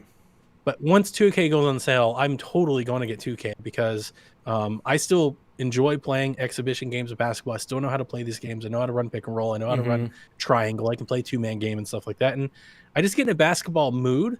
And I think the interesting thing about this one for me personally, and I only say this to maybe bring up the perspective that maybe basketball fans will have, although I think 2K sales probably prove that more false than anything else, is the basketball season is weird. They're hoping to start in January, right? But they may not start till March. Yeah, and like they're kind of in the off season now, and it's not particularly expected to be like a really eventful off season because the cap is going to be lowered and teams are going to be a little more conservative. So this is one that I'm actually personally kind of happy to wait on until like the season starts. Like, I kind of want to wait until they start making trades and they start doing drafts and the season starts to start playing, because I like to kind of play 2K as I'm watching the games and as I'm following all the news. And sure, so I'm happy to wait a little on this one. But the other thing too that isn't on this list at all, which is kind of insane because it's Xbox's, it's their article, is EA. Like, of course, EA's like NBA Live is terrible, and nobody's really looking forward to that. But FIFA is just coming out. It's got to be looking good on the next gen. NHL is coming out as well, and those are games that people can play. Madden, Madden as well, of course. Yeah, I mean, NHL is not getting a next gen version, but yeah, certainly FIFA and Madden, that you can play at the very least a 10-hour trial with EA Access with your Game Pass, which that's when the two merge in together, which is on November 10th. So it's like, celebrate that. To your point earlier, like, what am I going to play with Game Pass? It's like EA Access. There's a whole bunch of stuff in there. So that came to mind. I'm as we totally talk going to about play the NHL game game just for the retro mode. Oh, yeah, exactly. Right. Why not? My 12 teraflops. Entire trial. No doubt. They released a small trailer of the actual game running with the updated rosters, and it looks so good. I'm so excited for it. It's perfect. I love that. It looks great. Unfortunately, there isn't going to be that's the one sports game they're not doing a next-gen version of, and it makes me sad. Well, let's move on. We've got Observer System Redux. This is basically I don't know if it's a sequel or if it's basically a new, like a re-released version of Observer. It's a re-release. Yeah. It's a re-release. That's what I thought. But I don't know if it has new content. I never played Observer at all. Did you guys play Observer when it came out? I bounced off of it. I tried it. I was in it for a couple hours, and I don't know if like for me the voice acting really they kind of like highlight in the trailer here who's doing all the voice acting. It just, I don't know, they like the Eastern European kind of like, I don't know, it just didn't really work for me. Like, it's, I don't know if it sounds like bad acting or if it's just like an accent that just doesn't hit with me or what. I just could not get into this game. I think it looks super interesting, and his Bloober team, and a lot of people have a lot of great things to say about this game and this team. I just don't really have, I don't know. It's for somebody else, I guess. It's for me, and I pre-ordered it yesterday. You pre-ordered this game? I pre-ordered it yesterday. And so this is the game, when you said earlier you were for, a game that would showcase your new hardware. I think this is the one, Observer. What? It has all new lighting, all new facial stuff. It has ray tracing. It's got all the things. They have a side-by-side comparison video on GameSpot. Looks fantastic. And it's a cheap budget release. It's $30. And if you pre-order it, you get 10% off. So I got it for like $25. Oh, And, you love yeah. a deal. You love a deal. I do love a deal. Absolutely, I love a deal, and I like the spooky game, and we don't have the medium. I really wanted to. When I Yeah. was for the last few months thinking like, what am I going to play day one? It was, I'm going to play the medium. It's a new Game Pass game. It's a new game. Like I'm going to play the medium, and it's like, well, the medium's not coming until later. I'm like, Yeah. well, then I guess I'll get Observer, because the other thing about Observer, I haven't played it. I never got to it, and I do like a spooky game, and just for whatever reason, I just never got to it. But it has great reviews. Really good. It really reviews. does. Yeah, you're right. Yeah, 85s, 90s, 95s, a lot of high reviews. So and it's not just like a few. Like I don't say it has great reviews, and I mean like 3 out of 100. The majority of the reviews I think on this game are very positive. Right. So I feel like I'm missing out on something, and the fact that they've done so much work to it, because it is kind of a night and day difference. It kind of looks like last gen, next gen. Okay. Like when you see them side by side, you're like, that is a lot better. That is absolutely better than what it used to be. So I was kind of looking at it like, well, I kind of want to see what my new box will do, and I want to play something new. Like this is a cheap game. It's not putting me out $70. Right. I already got Cyberpunk and Valhalla. Like, yeah, let's do this. Let's do some ray tracing. I want to buy some ray tracing. Trace those rays, bro. Let's do it. Well, this is Bloober's way of making it to the Series X launch, because they weren't able to with the medium. It's coming out next month, in December. But Observer is there for you day one. And again, with all the work we've seen go into a game like the medium, where I think that's probably the most next gen game we've seen on Xbox, period. Like it makes so much more sense that they're taking an older game and applying all of the things they're also doing to the medium to that game as well. So I think you just sold me on it, Donnie. I think I may pick this up and play it. I hope we like really it. excited. I hope you don't like, damn it, Donnie. Well, worst case scenario, like you said, it's cheap now if I pre-order it because it's on sale. So there you go. And at the very least, you get to see some ray tracing and some new stuff, even if you don't like it. It's a good tech showcase. For sure. Well, next up, it's a game all three of us are excited about already. Ori and the Will of the Wisps. All three of us kind of have it in our like close race for game of the year, if not our game of the year this year. Getting some new enhancements, but I'm going to ask, who's going to play Ori again? Sean, I'll start with you. Donnie's shaking his head, which I'm actually really surprised about. I think that I am going to replay this game purely for that 120 frames mode that they're adding to this thing. I just can't keep saying enough great things about and how excited I am for 120 frames. It's like this jump that nobody's really experienced about that everybody seems to downplay. And I love the way that 4K. It's nuts, and HDR is an absolutely gorgeous game. The story behind it is amazing. The Metroidvania elements, the platforming, it plays so well. This is such a highlight in Xbox's reel. I think it's amazing, and I'm watching the trailer now, and I love this thing where they slow things down like 50% to show the choppiness of 60 frames per second, and then how smooth and slick 120 frames is. I can't wait to get my hands on this thing. 4K. It's already a perfect game.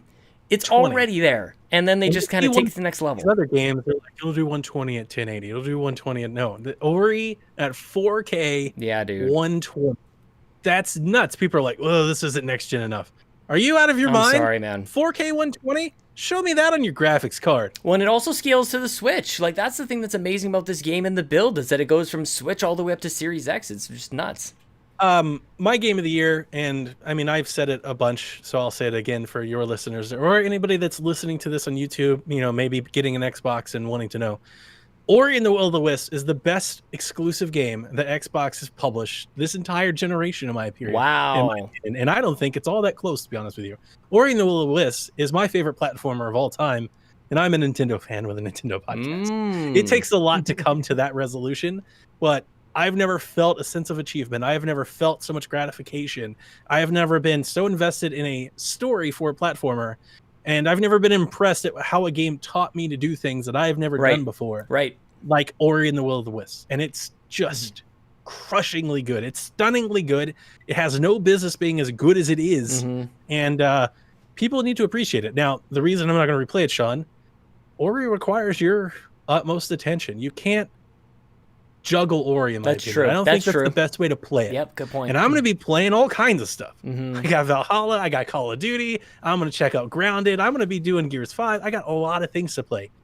I don't think that's a good recipe for Ori, and I think people that try Ori and they're not willing to commit to Ori and give it the time invested, I think that's a big reason why they don't see Ori the way that I do. If you're going to play Ori and the Will of the Wisps, clear your schedule, Yeah, good sit point. down, put on some headphones, and learn the game because it requires you to do so. And it's not hard. It's not undoable. And I think that's the appreciation for balance that I think I have had with this game because I'm not a great gamer. I cannot beat Hollow Knight. It is too hard. I'm I with can't you. do it. Same thing. Yep. I beat Ori and the Will of the Wisps. I made it all the way to the end. So if I can do it, anybody. And it's not easy, but it's also not out of reach. You can do it through the process of trial and relearning.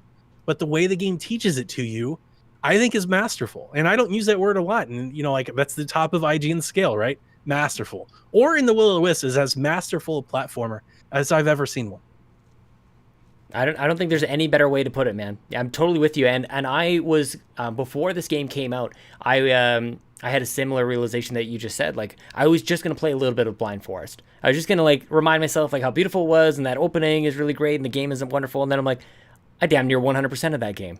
Like I just fell in, man. There's nothing else that was gonna pull me back out. And it was a beautiful way to start this year of absolute garbage fire. And I think you're right. I have a feeling I might do the exact same thing because I still want to see this 120 frames. I want to see the improvements, but it might like be like at the cost I'm with of you there. all those other games. I may jump in just to see it, and there will be a day where I come back and replay it. There'll be a lull in the calendar. This is the time. This is the time to sit down and replay Ori and the Will of the Wisp. But I mean, I just wanted to be clear. Like I'm going to check it out because I want to see 122. But I'm not going to play Ori. But this is the Game Pass game. This is the one. Like, if you're getting Series X, you've never been in Xbox land before, like, start with this one. I think you should probably start with this one.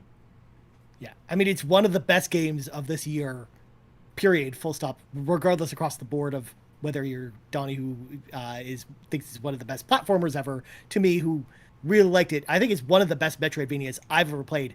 And Sean knows, I play a lot of Metroidvanias. Like, Super Metroid is my favorite game of all time.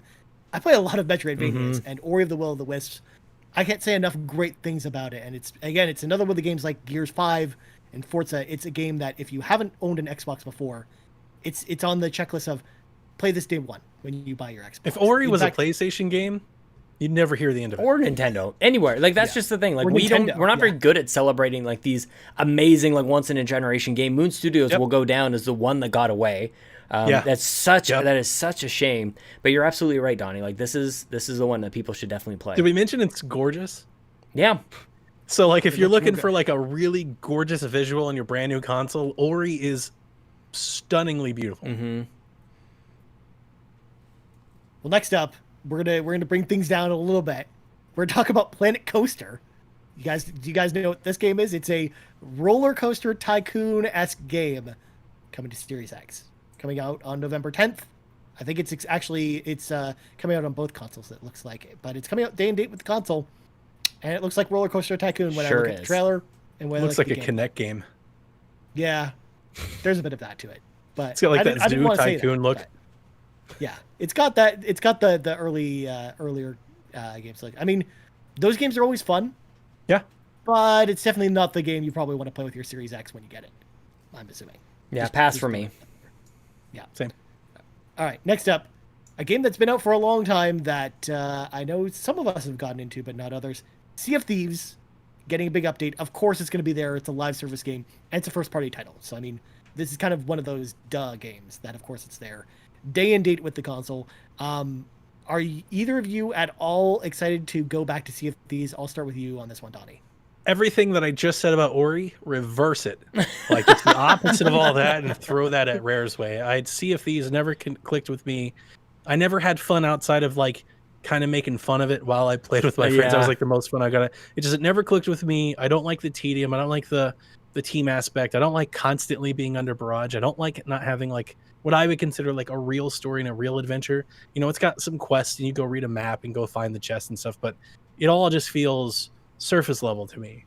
And it's a great sandbox, and it's a beautiful game. I love the look of the game, but I never really clicked with the game. So this is unfortunately one that I'm just out on. As somebody who runs an Xbox podcast, I feel bad because I know there's 10 million players, and there's a lot of people that really, really love it, but it is just not me. Yeah, and it's kind of like there's a couple of these games that have gotten a lot better over the years, and that pull that I see that, like, I'm not missing that, and everybody's celebrating like all that they can get pets now, and they've added a bunch of stuff to this game, and I'm like, I see it, and it's for whatever reason I just haven't like gone back to it. This game is, I think, kind of passed me by, even though they've done all the work to it. It's the same thing with No Man's Sky. I recognize and I truly admire all the work that's gone into those games to bring them back up to speed. It's just, I don't know. Donnie and I think are very similar, and maybe Ryan as well. And a lot of people are like this too, where it's like, I'm looking forward to what's next. I'm kind of looking to the next game, and that has a huge piece of like what I'm going to be playing. And that's why I think with Destiny, like with expansions coming out, like that has a draw to me somehow. And even though like it doesn't really work with Sea of Thieves because they have similar types of expansion drops that Destiny does, but I don't know. I like the gunfighting doesn't really feel that great. All the things that you just talked about, I like playing with friends. I like just going off on adventures. But I think it's kind of a pain in the ass to get from, place to place. It takes a long time, and you basically fight like one of three enemies from what I can recall. And you eat a banana to heal. I don't know. It just seems, it just didn't really like grab me in. And I feel bad saying it because people who I really like and admire really like this game. I love that people are really enjoying this game, but it's just not for me. I probably spent too much time talking about a game that I'm not going to play, to be honest. Definitely. And just to round things out, yeah, I'm kind of with you guys. I mean, this was already the type of game that was kind of an uphill battle for me personally to get into because pirates are not a thing for me. I do not like pirates. I can't get into pirate stuff. They're kind of, the way I talk about superheroes with Sean, I like pirates less than superheroes. And I already don't like superheroes. So it's just one of those things where a pirate game has to be special for me to want to play it. I want like ranking of Ryan's like things that he likes and he dislikes. Like what's at the top? Like Magic the Gathering is at the top, then it's like Final Fantasy 14, and then there's at the bottom there's superheroes, and then below that is pirates. Like the scale. I mean, I like Wild West stuff more than pirate stuff. There you go. So I think it would just be fun. I think it'd be fun to do those that. games either. So Fable's kind of pirate stuff. Yeah, that's some of the stuff I don't like about Fable. So yeah, I've just never really been into pirate stuff. So it has to be a game. I was gonna say, but there are pirate games that I do like Sid Meier's Pirates. I love that game, despite the fact that it's overly piratey. Or a game like Secret of Monkey Island, I really liked, even though it's all about pirates. But I think those games are special, not because they're pirate games, but because of the game itself. Whereas Sea of Thieves, it just never had that draw for me as a game outside of its setting. And again, the setting just appealed to me. So I think that's why I never really could get into it. But let's move on. Let's talk about something we're excited about, I think. Tetris Effect Connected. This is coming for the first time to Xbox. It's been out for a while on PlayStation and PC. And I think you guys have both played it, right? I played it, I rented it from the library. This is one game that we're playing the trailer which is the same one that revealed it back in, I can't remember which event it was May or June or whatever it was. And what a beautiful game. Like Tetris is a timeless game. I think it's really hard to screw that up, although I think Ubisoft did at one point on this past gen. But it's a gorgeous game. It looks really great. The music is absolutely wonderful. It's Tetris, and now we have multiplayer, like this connected edition. It seems like the definitive way to play Tetris Effect, and I'm so glad this one is coming to Game Pass. Correct? This is something that it's like this is what Tetris should be. Honestly, it should just be like Tetris should be on every video game system, and you just get it. Like it should be like Paint on your PC. And this is a gorgeous way to play the game. So I'm excited for a lot of people to maybe play it for the first time. And it's just like you get in a trance playing this one. It's like a good old like Winamp visualization in the background with Tetris in the foreground.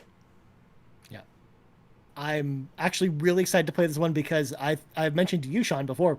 I've never played Tetris Effect. I didn't buy it when it was on PlayStation or PC, and I love Tetris and I love Lumines. So I am so stoked to play this when it comes out. And if I'm not playing Assassin's Creed, I will have this game in quick resume for quite a while, I can imagine. Nice. I'm super excited to play it. Yeah. Next up, The Tourist, a game that came out, I think, last month, actually. Launch day and date with Game Pass on the console, is getting a next-gen version, day and date with the console. Again, I don't know what the upgrades are for this game. Particular, I think it's just updated, some updated visuals, I think, and maybe 4K support. But It's a game I have installed on my console, but I've never actually decided to play. Did either of you guys play The Tourist at all? Beat it. You beat it. What'd you Oh think, snap! Donnie? Oh, I love this game. It's 4K 60. No, it already was. Never mind. Yeah. That's what I thought. That's what I was looking at a already. Like, I blurb. thought Yeah, it it's was already pretty 4K good. 60. It's a beautiful game. I bought it for the art style. It is absolutely gorgeous.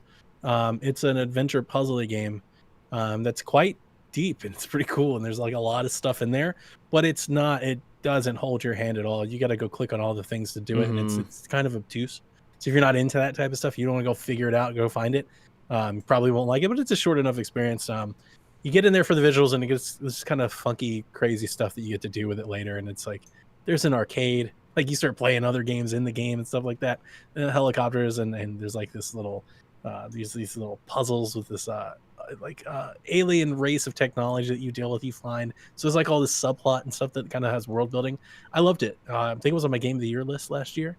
Holy crap! Really? It was top 10. Yeah, it was definitely a top 10. Oh mention my for me. gosh!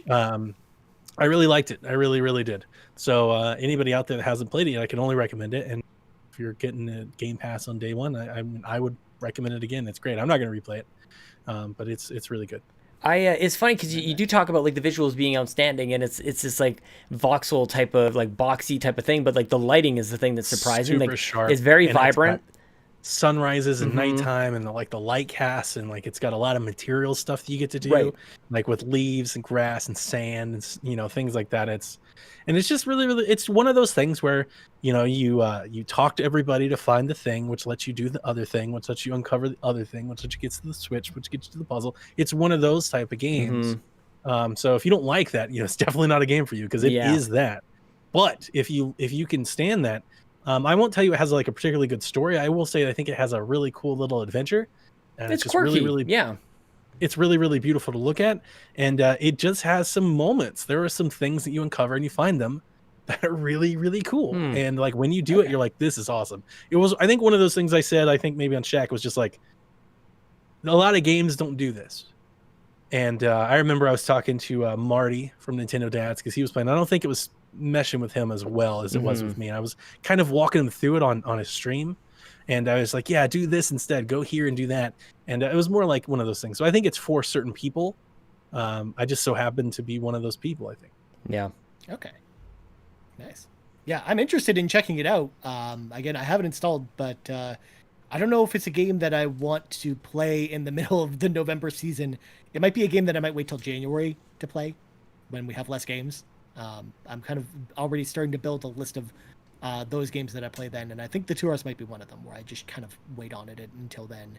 But next up, I think it's 5-7 hours. I think I spent. It's not an overly long commitment. yeah, I didn't think it would be too long. I think, anyways. if I remember, it's been a year. Yeah, that's a long time, man. Well, next up, War Thunder, another game. I had no idea what this was. Apparently, it is a free-to-play military game where you drive tanks and planes and you blow up tanks and planes. Guys, this is what we're playing. Free to play, I am in. Let's go like run the streets with our tanks and our planes and our battleships. This could be the one, you guys. Who knows? This is I've actually downloaded on my Switch. What is that? The World of Tanks. World of kind Tanks? Kind of reminds Yeah. me of that. Like could be You just see, kind like of stupid Corn fun. is in that. Is that the one? Is there? Are they like the band so. Corn? We're think they releasing are, a yeah. new music video. Wow. Yeah, in World of Tanks, yeah. I was like, this is the weirdest thing. Yeah. Sure. Why not? So this brings me to a subject that kind of came up when I was looking at this list that kind of falls in line with War Thunder. Where is Crossfire X? Where is the single player for that game? I thought that like they were touting that as a launch title forever, and I'm kind of surprised it's not on this list at all. Like that's a game that's very curiously missing, even though the multiplayer I wasn't excited about, but the single player for Brevity looks really cool. So I'm actually kind of surprised that it's not here at all. But yeah, like War Thunder, these types of free to play military games, they've never really been for me. So moving on, we got Warhammer Chaos Bane Slayer Edition. I didn't know too much about this because there's a bajillion Warhammer games. But this game kind of looks like Diablo, It's the Diablo one. Warhammer, essentially. Like it's a top-down, like isometric action RPG. It looks kind of cool. It's the type of game that I probably would try out if it was on Game Pass, but because it's not on Game Pass, I'm probably not going to check this one out. But what do That you was guys my think? opinion. So I got nothing else to add to that. I played it from the library. I actually quite like my time with it. It when I get into something like this, I'm always like, why am I not just playing Diablo though? Like there's a certain genre that there's a variety of genres where I'm like, there's sort of like there's a standout game. I'm like, if I'm going to play like a real time strategy game, why don't I just play like StarCraft? The genre is the game. Right, exactly. Yeah, so Diablo is the genre. The Diablo likes, the rogue likes. Like, why don't you just kind of play the original one? With Torchlight coming out this week, Torchlight 3 just came out this week, and I'm just like, I could play Torchlight 3, but why wouldn't I just play Diablo instead? Exactly. Like, I feel like a lot of people have that, but I mean, there's people really like Warhammer. I think this game had a rough start. I think for whatever reason, I remember it being a little bit buggy at the start, but I never really experienced any of that stuff. And so kind of interesting that it'll get a bit of a refresh, and I don't know, it's a cool game. It's just fun just to kind of like turn off your brain, I think, and just go kill stuff in that Diablo type of experience. Yeah. Out of all of the Warhammer games that I've seen trailers for, this is actually one of the ones that looks the most appealing for me. So I might... It's easy to jump into. Yeah. We'll see. Next up, a game that is going to be in our hands within the next couple weeks, Watch Dogs Legion. We finally get to talk about Watch Dogs Legion. It is coming day and date to Series X, but it's also out at the end of the month if you're going to play it on Xbox One. And it has Spurt delivery, so you can play it now and then pick up where you left off when Series X comes out, or you can just wait till the console is out. I know Sean and I have had the conversation that both of us are probably going to play Watch Dogs on Xbox One. But what do you think about this, Donnie? Is this the type of game that you would wait to play on Series X, or are you going to jump in first? But on no, Xbox I'm waiting to One play it, and it'll probably be a while. I'm not like overly fond of Watch Dog. 1 or 2 haven't really done it a whole lot for me. So if I didn't have Game Pass partner, I wasn't going to be playing Legion to begin with. I wouldn't buy it myself, but I have a Game Pass partner who loves Watch Dogs, so he's going to throw it in the library. And after I get done with Phoenix Rising, after I get done with Cyberpunk, after I get done with Valhalla, after I get done with some of these other meaty things. When does Phoenix Rising come out? Isn't that like December December? 4th? Okay, so yeah, you're really putting this one down on the list. Does this not It's just gonna like be blow you away? 2021 before I get to Watch Dogs. It'll be a while. And you can play as anybody. Like, I feel like I just need to like go up to people and smack them across the face and go like, "That is bonkers. This is something that we've never had before." It's like the crazy idea that somebody brings up to a table. Something you want? I think sounds awesome. I think it looks so looks cool. really cool. And I love the second Watch Dogs. I never even played the first one, and it was the location that got me with Watch Dogs 2. It was like, let's go wander around San Francisco, and I thought that game was super playable. A game that has no central protagonist, like its story might not be let down the fact that you can be anybody at any time. But the central protagonist is DedSec. The organization is the central protagonist. That's maybe a little bit like with Zombie U, kind of like where you just like you would die and then you'd kind of pick up and be somebody else. Be random Joe. Possibly, yeah. I don't, but it's just a totally different character, a totally different like vibe, and I don't know. It's a good point, but honestly, it hadn't deterred me because I'm really just amazed that they're actually going to pull this off. It's like this idea that I've been waiting for them to go, yeah, but this, like, you can play with anybody, but it's like, but not really, and it doesn't really seem like that's going to happen. It just seems like there's so much freedom in this game. I haven't been following it super close because, again, I'm not into it. But one of the things that I remember liking about it from one of the little UB directs that they've been doing was they seem to have certain missions that call on certain types of people and the like the qualities and the things that they bring. There's certain skills. I think that's really cool. Kind of reminds me of like heist missions in GTA. Right. Part of me was like, even like, can we do that with friends and stuff like that? Like, would that even make it even cooler? Or just like being that tactician that can do that. I don't know how much that game is centered on that though. Like, is that actually a thing, or do they kind of just walk you through it and it's not really a thing that you get to do? But the idea that you could be anyone, so therefore you could develop like any strategy to attack a situation seems really, really cool if they land, if they nail the landing. Totally. Well, each character that you recruit has a specific class of like 5 specific class types that's assigned to them, and they each have a random perk that's assigned to them as well. And there's like a database of the developers were telling me, because I actually got to interview them at this time last October, about this game, that there was like a perk list of like 200 perks or something like that. And each person was like really different from each other, and no 2 people on the street that you would recruit would be the same.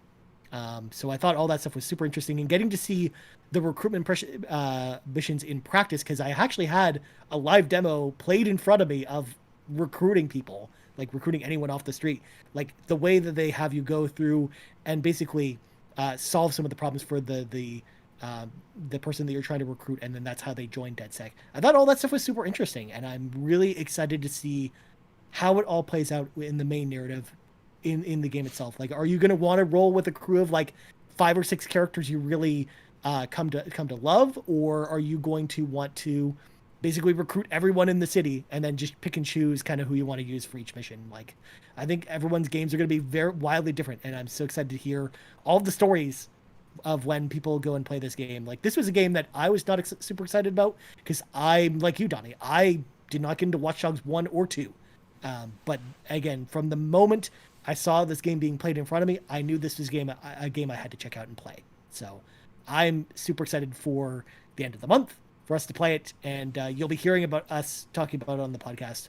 Well, I'm going to be making the transition. You asked the question to Donnie, but like I'm going to be playing it the moment that I can possibly play it on Xbox One, and I cannot wait to see what happens when I just go like, I load up my Series X. I leave all the cables are going to be the exact same. I'm just going to take out my One X. I'm going to put in my Series X. You're going to want to swap that HDMI cable. Everything's sorted out. It's all good. I've got that sorted. You got the new ones? Yeah, it's all good. Everything's great. The new console's going to come with a new cable anyways. That'll probably but I've got distance and everything else. But yeah, everything is great, and I can't wait to see. This is one of those few examples where smart delivery is going to come in. I'm going to pre-play. I'm going to put in maybe you don't have to worry about your save. You don't have to worry about whether or not it's going to work or not. You're just going to plug in and keep playing. It's going to be like magic. So I'm really excited for that part of the experience as well. All right, we're almost at the end of the list, you guys. We only got 3 more games, and we can go pretty quickly between 2 of them. WRC 9 FIA World Rally Championship is coming to Series X. It's a racing game. The only other racing game on this list actually is this game, and it also looks like dirt. It's a rally racing game, and I've never been to any rally racing games, so my excitement level is very, very low on this game. Are you either of you guys excited about anything to do with rally racing games at all?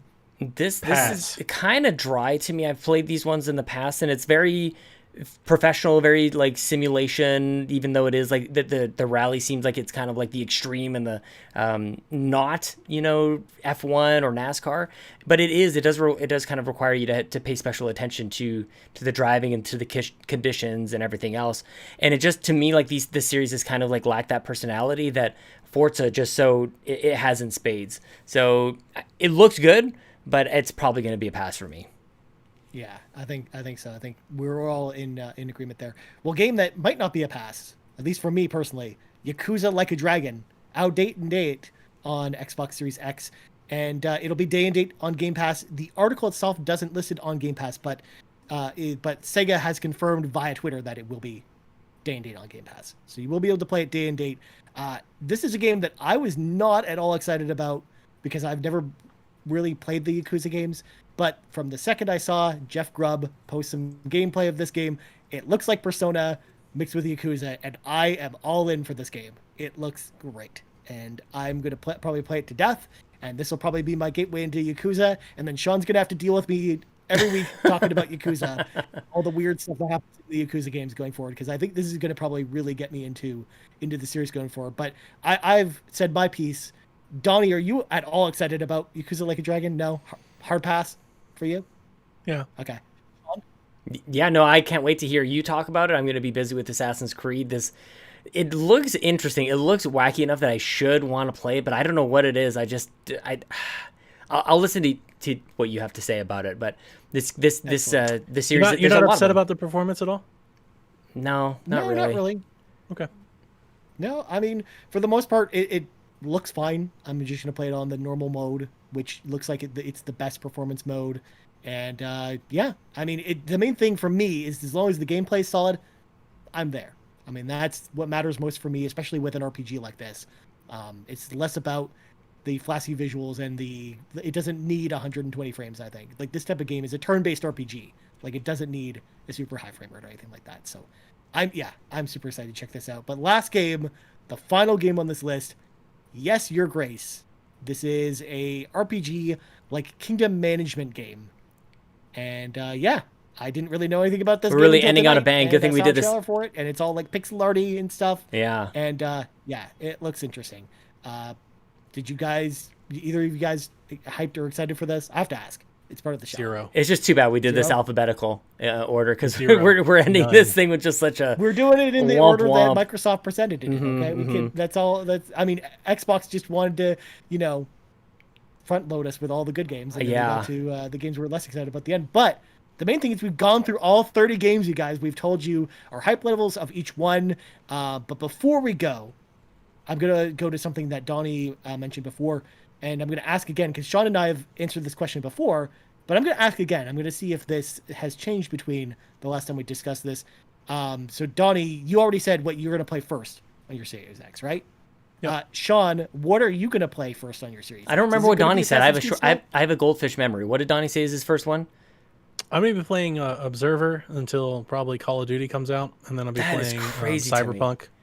Yeah, cool. Okay. Gears 5 too. I'll mix some of that in there. Yeah, I think as I was kind of walking through my mind, like I'm going to already be into Watch Dogs 2. And so I at the start I said definitely going to be Assassin's Creed, but something might have me go, depending on what happens with Watch Dogs. If I've completed it by then, who knows? I doubt it, but I might just kind of like have that casual transition from the One X to the Series X. But probably a Ubisoft game. I think it's almost no doubt that I'll be playing either Watch Dogs or Assassin's Creed. But there's a few of those. All the Xbox Game Studios I want to play. I want to play the Falconeer. I want to try Gears 5 again. I want to play Forza Horizon 4 again. Did I say Ori? I think that was the first one. I want to play all those games. So, but this whole list is such a weird mixed bag. It's not good. I wanted to go maybe there if I can just hijack. the show a Yeah, little yeah. bit. No, I'm with you. Yeah, I think we've This all is not a kinda very talked good about list. It's not a very good launch list. It's missing a lot of things. It feels a lot better if you just extend it by a couple of weeks. Mhm. Like you're getting Assassins or you're getting Call of Duty in 2 or 3 days. I'm gonna Yeah. be playing that. Like, if you're asking me, like, what are you playing first on Series X? Like, I won't be playing it the day I have it. But the first thing I'm probably going to really sink into is Call of Duty while I wait for Cyberpunk. Yep. I've already got Call of Duty. I want to see next gen Call of Duty, 60 frames Call of Duty. So it's probably going to be Call of Duty. And whether you like it or not, like, it's almost unarguable with the polish that they do. Like, Call of Duty Oh, big games are time. at least technically very, very.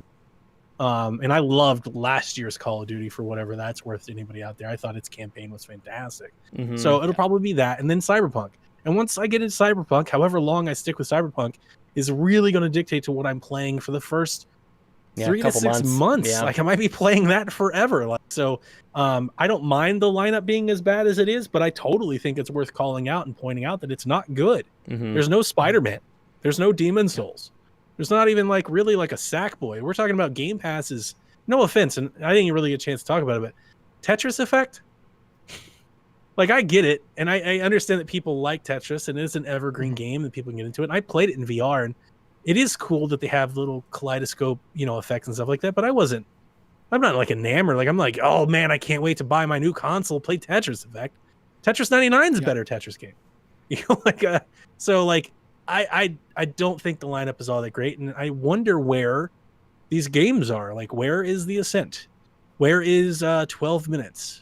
I don't mean like too mean, but where is Zelda Fox? Like, where are some of these other games that we're looking for? Like, they just seem to be gone. Like, they're just missing. And I think it's a little unfortunate, but they'll roll out. Like I said, Phoenix Rising is coming in right behind there.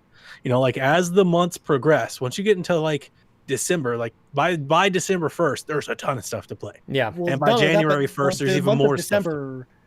The month of December for Xbox is lit because you've got that Phoenix Rising, you've got Dragon Quest, and then you've got the Medium in December. Like, those are 3 amazing looking games just for December, the month where no games come out. So I mean, yeah, like, I think there's gonna be a lot to tide you over, even if it's not the best showing. I do think that there's gonna be a lot here to sink your teeth into. It just really needed Halo, I think. As you brought up, that's the Crossfire, Scorn. Yeah. Are those 2021 games now? Well, yeah, we don't know. I mean, for all we know, like, with the way indie development works too, I mean, you never know. We might find out a week before the console comes out that a game like 12 Minutes will just be on the store that next week. I hope so. I I don't think we've seen a delay yet. Like, I don't think I've heard that. I haven't seen that yet. So, and I think it's still listed 2020 everywhere. That would get me really excited. Like, I would be really excited if that was a day one game. If 12 minutes just showed up and it's like, hey, it's day one, it's Game Pass. Now we're talking. I think it would just elevate like kind of the whole thing for me. I don't want to just sound alarming and just like, hyperbolic on this. I do think it's fair to say that with Game Pass, you no longer need a launch lineup.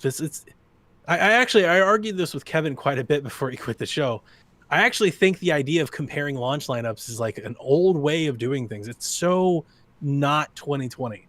It's like this conditioned thing. It's like, well, who has the better launch lineup? It's like, guys, it's not Sega and Nintendo anymore. They have thousands of backwards compatible games. There's nobody that's possibly played them all. It's not like you have to play one of these 30 games day one. You don't. And I'm also leaving up the notion of, I don't know what they're doing right now with Bethesda while the deal is being solidified, but we saw Doom Eternal drop right away. What's the chances they throw in a Bethesda game or 4? Yeah. And they just kind of beef it up a little bit with that. I totally think that's possible. Well, Fallout 4 just straight up plays 60 frames per second, just out of the box. That they are not going to do anything to it at all. We didn't even talk about I'm totally going to boot up some back and pat stuff. Like when I saw Crackdown doing, I was like, I totally want to see that. It looks incredible. That looks nuts. It almost looks better than Crackdown 3. Yeah, it does. You're right. So I'm totally going to do some of that stuff as well. So I'm definitely not alarmed. I'm not like, oh my God, this is bad. But if you're looking at it through that specific lens, you're trying to compare them. Like, not a stellar launch day. I mean, in terms of that there's not 16 games that you're going to try to be playing, which I feel like this is actually the best case scenario. And Tim Alpha's in the chat. He was asking if there's a long game for launch, and like Breath of the Wild was for Switch, because he missed the beginning of the show. I think that's exactly it. That's Assassin's Creed, but of course that's not an exclusive experience. It's a week later. Yeah. So, but those are the games that I'm going to be playing. Like, so for me, I look at this in a similar way that I look at like a Nintendo Direct or any of the any of those sort of like digital events that we've been seeing, and people kind of judge them whether or not they were great or not. And it's like, can your wallet afford that show? Right? Like if you have to buy as many games as you want to play, like can you afford to do that? And I think in most cases the answer is no. And in this lineup, it's the same thing. I can't, if I had to buy all the games I want to play, I can't afford that. It's too much money, and I want to play too many games. But there's nothing, to your point. There is not a Spider-Man. There's not a Demon Souls or anything like that. But I'm super happy with Assassin's Creed. I think the Xbox One lineup, for example, their launch day, I think it had more options for people to really want to play, I guess, more high caliber options to pick from. But again, different world, in a non-Game Pass world. Like we're talking about, like the idea behind this topic is just to give you the idea that these are 31 enhanced or new games dropping the Xbox that day. It's omitting the 1,000 games that are there backwards compatibility. It's omitting the hundreds of games you have on Game Pass. And I still think there's some Game Pass in that box of some sort. 2 weeks, a month, something. There's Game Pass in that box. Everybody's getting that box will be able to play Game Pass that day. There are hundreds of other games that we can't, go through one at a time. And they may not be optimized, but it doesn't mean they're not going to be great. Like Destiny 2, you're still going to keep playing that. And people are still going to keep playing Apex and all those games that they already play. So there's still a lot to play. I want to bring up Halo, because there's a Halo-sized hole here, it feels like. And even like what they are doing on PC, like the updates that are happening on PC, does that version get on the Series X, and where does that happen? Like we've kind of got a couple different versions of Master Chief Collection, and quickly we've kind of gotten to almost like we're damn near launch. And I was hoping that they would have the PC collection of Master Chief Collection all done. They would have Halo 4 and everything all finished, but I don't know that they're going to wrap that up to the point where they would kind of like dovetail in together, so that when the Series X launched, the PC version is complete and you get all of that, like all those updates that people are experiencing on PC now. Sure. Yeah. At the very least, the high frame rate versions that are on versions of that game on PC on console. Like I think right. That would be amazing. Then you close a chapter on that, and then you have Halo Infinite come out, and then maybe you even have like a Marcus Phoenix collection come out. And maybe you do have like all the Gears games come out, and that's going to be like this generation's version of like how do you get? Just imagine like playing all the, and Johnny, you're not a multiplayer kind of guy, but it would be amazing to have like the different playlists that you have of like this map from or even Horde mode. You can like maybe start merging those things together. It'd be a huge undertaking, as if Halo Master Chief Collection wasn't already. But that's the special sauce that they can start to whip up, I think. Yeah, 100%. And I just wanted to point out, like, I already gave you my plan probably from launch day through the end of February. Yeah, you're going to be busy. Cyberpunk, Valhalla, Phoenix Rising, probably enough to get me there. throwing a Call of Duty and a Gears 5 every now and again. And I'm still Falconeer. going to be doing You gotta play Falconeer. some PGA. I'm still going to be throwing that in there, and it's like I'm booked. So it's kind of weird that everybody's like, well, there's no Halo and it's awful. I don't know how much Halo I'd be playing. Yeah. 100%. Yeah, it'd be tough. I know I'm on the outskirts of that because there are other people that love Halo and that's all they would ever want to play. But for me personally, if Halo was here, I'd boot it up that day, and then I'd probably put it off until March. Like, I probably wouldn't be back for a while. Yep. So for me, it's like I'm totally fine with waiting, and just as more and more games roll, like the Marvel game, right, like that everybody's talking about this week, that got delayed. But so we'll start seeing more and more updates roll out, probably week by week as we get closer. Because I think a lot of this, again, to attribute, I think a lot of these delays and things are just attributed to the place we're in right now. So I think the consoles are coming in hot. I think the developers are coming in hot. And I think if we just give it a little time, right, 3 to 6 months, I think a lot of stuff will show up. Yeah. Pretty fast. And to your point, Donnie, like the game that I'm going to pop into my Series X first, I told Sean already, it's Ninja Gaiden Black. It's not even a modern game. It's a game from the original Xbox, but it's a game I love. I need to know how much better it's going to look. I need to know the little details on Ryu Hayabusa's clothing are getting any improvements or not. I need to know, man. Okay? So, I mean, that's the thing. It doesn't have to be one of these games that we listed off that I'm most excited about. I'm most excited about, as an older gamer, a person who likes to revisit games, one of the biggest new features for me is just the backwards compatibility, and it's something that I'm going to revisit a whole lot, and I'm so excited to revisit a ton of games on Xbox One or older consoles like 360 games. I still play a ton. I mean, the round and pound is evident of how much I play 360 games still, and I'm going to go back and revisit a lot of those, and a lot of the original Xbox games that had X enhancements. I'm really interested to see just how much the reduced load times for those games are going to improve things. So yeah, it's stuff like that that gets me the most excited day one for this console, and it's the reason why someone like me needs the console day one, besides Valhalla, which is a game that I'm going to sink hundreds of hours into, I'm assuming it's good, or a game like Cyberpunk, So yeah, I'm super excited for this launch, even if it doesn't have that one standout a game. To your guys' points, I don't think it needs it. I think that there's more than enough content here, I think, to satisfy me anyways, day one. Okay, well, next week we'll all meet at the exact same time, and we're going to talk about all the games that come out between November 11th and the end of November. We'll cover all those other games, and then maybe that list will have us a little bit more excited. I don't even think we even know that yet. Good point. Well, perhaps. I don't think we even know that yet. But it is the point is that I'm joking, but the point is that it's a totally different story. The day 1 versus the day like 2 through 30. Day 10. Totally is very, very different. So it's like, it's interesting that we've like taken the time to go through, like, what are you playing day 1, going through all these 30 games. It paints a certain type of story, but you really look at like the next couple of days. And to your point, Donnie, that's really where the magic is happening. Wouldn't it feel like that launch game, right? Like you've got that launch thing if Cyberpunk was day and date. For me, that is Assassin's Creed. Like, I'm not even just saying that to try and make up for what may be a lackluster list. Like, I'm so glad there's nothing else. Like, that's kind of where I'm at. I'm just glad that like I'll be partially through Watch Dogs. I've got my Assassin's Creed. Everything else can just get delayed even from here on out. I don't care. I'm good. I'm more than good. I'm gonna be so happy. Just set on the Ubi stuff. Are you gonna come Phoenix Rise with me?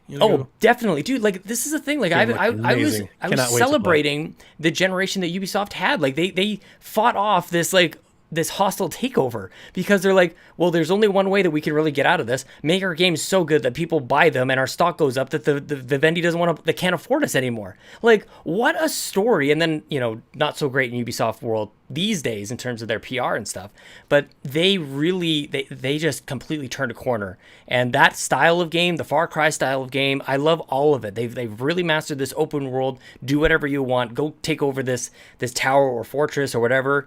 I am here for that as a tribute to Elaine. Yeah. And we've got multiple Ubisoft games like once per month for the next 5 months, because we've got Watch Dogs this month, Assassin's Creed the next month, Immortals in December, Prince of Persia in January, and then Far Cry 6 in February. Like, yeah, like Ubisoft games are going to probably live on my console and be in my quick resume rotation for the next 5 months. Ubisoft arguably knows how to launch a console better than any of the platform holders. They know how to launch a console better than Nintendo or better than Xbox or PlayStation, man. Like, they are there. Like, they support everybody. They're there from day one. They're always there. They're always there. Well, it was funny. It's so funny you bring that up because you might remember at E3 when we were live streaming, I totally said last year at E3, I said Ubisoft's going to delay all of this. Oh, big time. I famously had that statement, and they did. They delayed the entire Every year everything. catalog. I said they're going to delay every one of them, and our chat was like, "What? That's ridiculous, Donnie." I was like, "That's Ubisoft, though. Ubisoft wants to be there for launch, and the moment that we had like new consoles, like not a chance. Yep. They're not releasing a game in March. No way. They're going to push all the way back to the fall." Yeah, man. So I mean, that's just their business. They always do that, and we're talking about like just kind of the window, and once you get through all of that and Cyberpunk and all your Ubi games and everything, and once you get finally done with Yakuza 400 hours later, Ryan, it'll be time to Far Cry. We're gonna just keep rolling right with Ubi. Like Ubi, it's gonna make a ton because all the games are there and people are gonna be looking for the shiny new things. Yeah, and they've got all of it. I have no 10 regret options for you to on buy. my pre-order. Like nobody should look and go like, should I cancel? Should I like reconsider? It's like, no, man. Like these consoles are gonna be ready to go. There's tons of games to play on them on both sides, on PlayStation and on Xbox. I think it's gonna be awesome this November. Yep. And it's so exciting that we're like less than a month away for new consoles being in our hands. Like that's super exciting for me. Like I can't believe we're on the precipice of a new console launch finally after all this time. It's so, that share button, baby. so cool. I gotta take the I hinges can off my feel door it. so I can fit these consoles through my door. It's like moving in a new couch. I got 22 days. Is that right? That's it. I don't know. I'll take your word for it. I can't do math like that. I got a little Carry the ticker one. that I bookmarked. I don't know if it's accurate or not. There's no way to know. I rounded off. I got 23 days, 1 hour. So I'm giving them the hour. 22 It's days. close enough. Yeah. I mean, it's enough. That's enough time for me to find a good horizontal place on my shelf to put the console, rather than standing up. Stop it, Ryan. Stop it. You're standing it up. And that's it. I can't help it. All right, we should probably wrap up the show. So before we go, Donnie plugs go. I'm going to you this time. You can follow me on Twitter at Eat the Hype. I co-host a podcast, an Xbox podcast called The Xbox Empire, which you can catch live on twitch.tv/PSVG every Wednesday night with the unfallible, awesomest co-host, Miss Elaine Stryker. We've had a blast. We've absolutely had a blast going through this. I hope that we continue to have a blast. I know that we're having Sean over soon. We have other people already lined up to follow behind him soon. You only get one chance to launch console, and we're trying to make the most of it with the Xbox podcast all through November. So if you want to hear about the games we're playing, all the news, because here's the other thing, Xbox still got news. The one thing that I've 100% been positive of, they have been dripping out this information every single week for 6 straight weeks now. There's no telling what other things they've got planned on their to-do list before November 10th. So I still think it could be anything. It could be anything. I think we've got tons of stuff still yet to come. And as she would say, I'm here for it. And Sean, where can people find you? You can find me winning a bet with Mr. Badbit from the PS Trophy Room when Microsoft comes out and they announce that Cyberpunk is going to be day and date into Game Pass. I'm really running out of time on that. I don't think it's going to happen, but I'm still holding out hope. Otherwise, you can find me on Twitter at Sean Capri, Sean like Connery, Capri like the pants, and I stream every once in a while at twitch.tv/Sean Capri.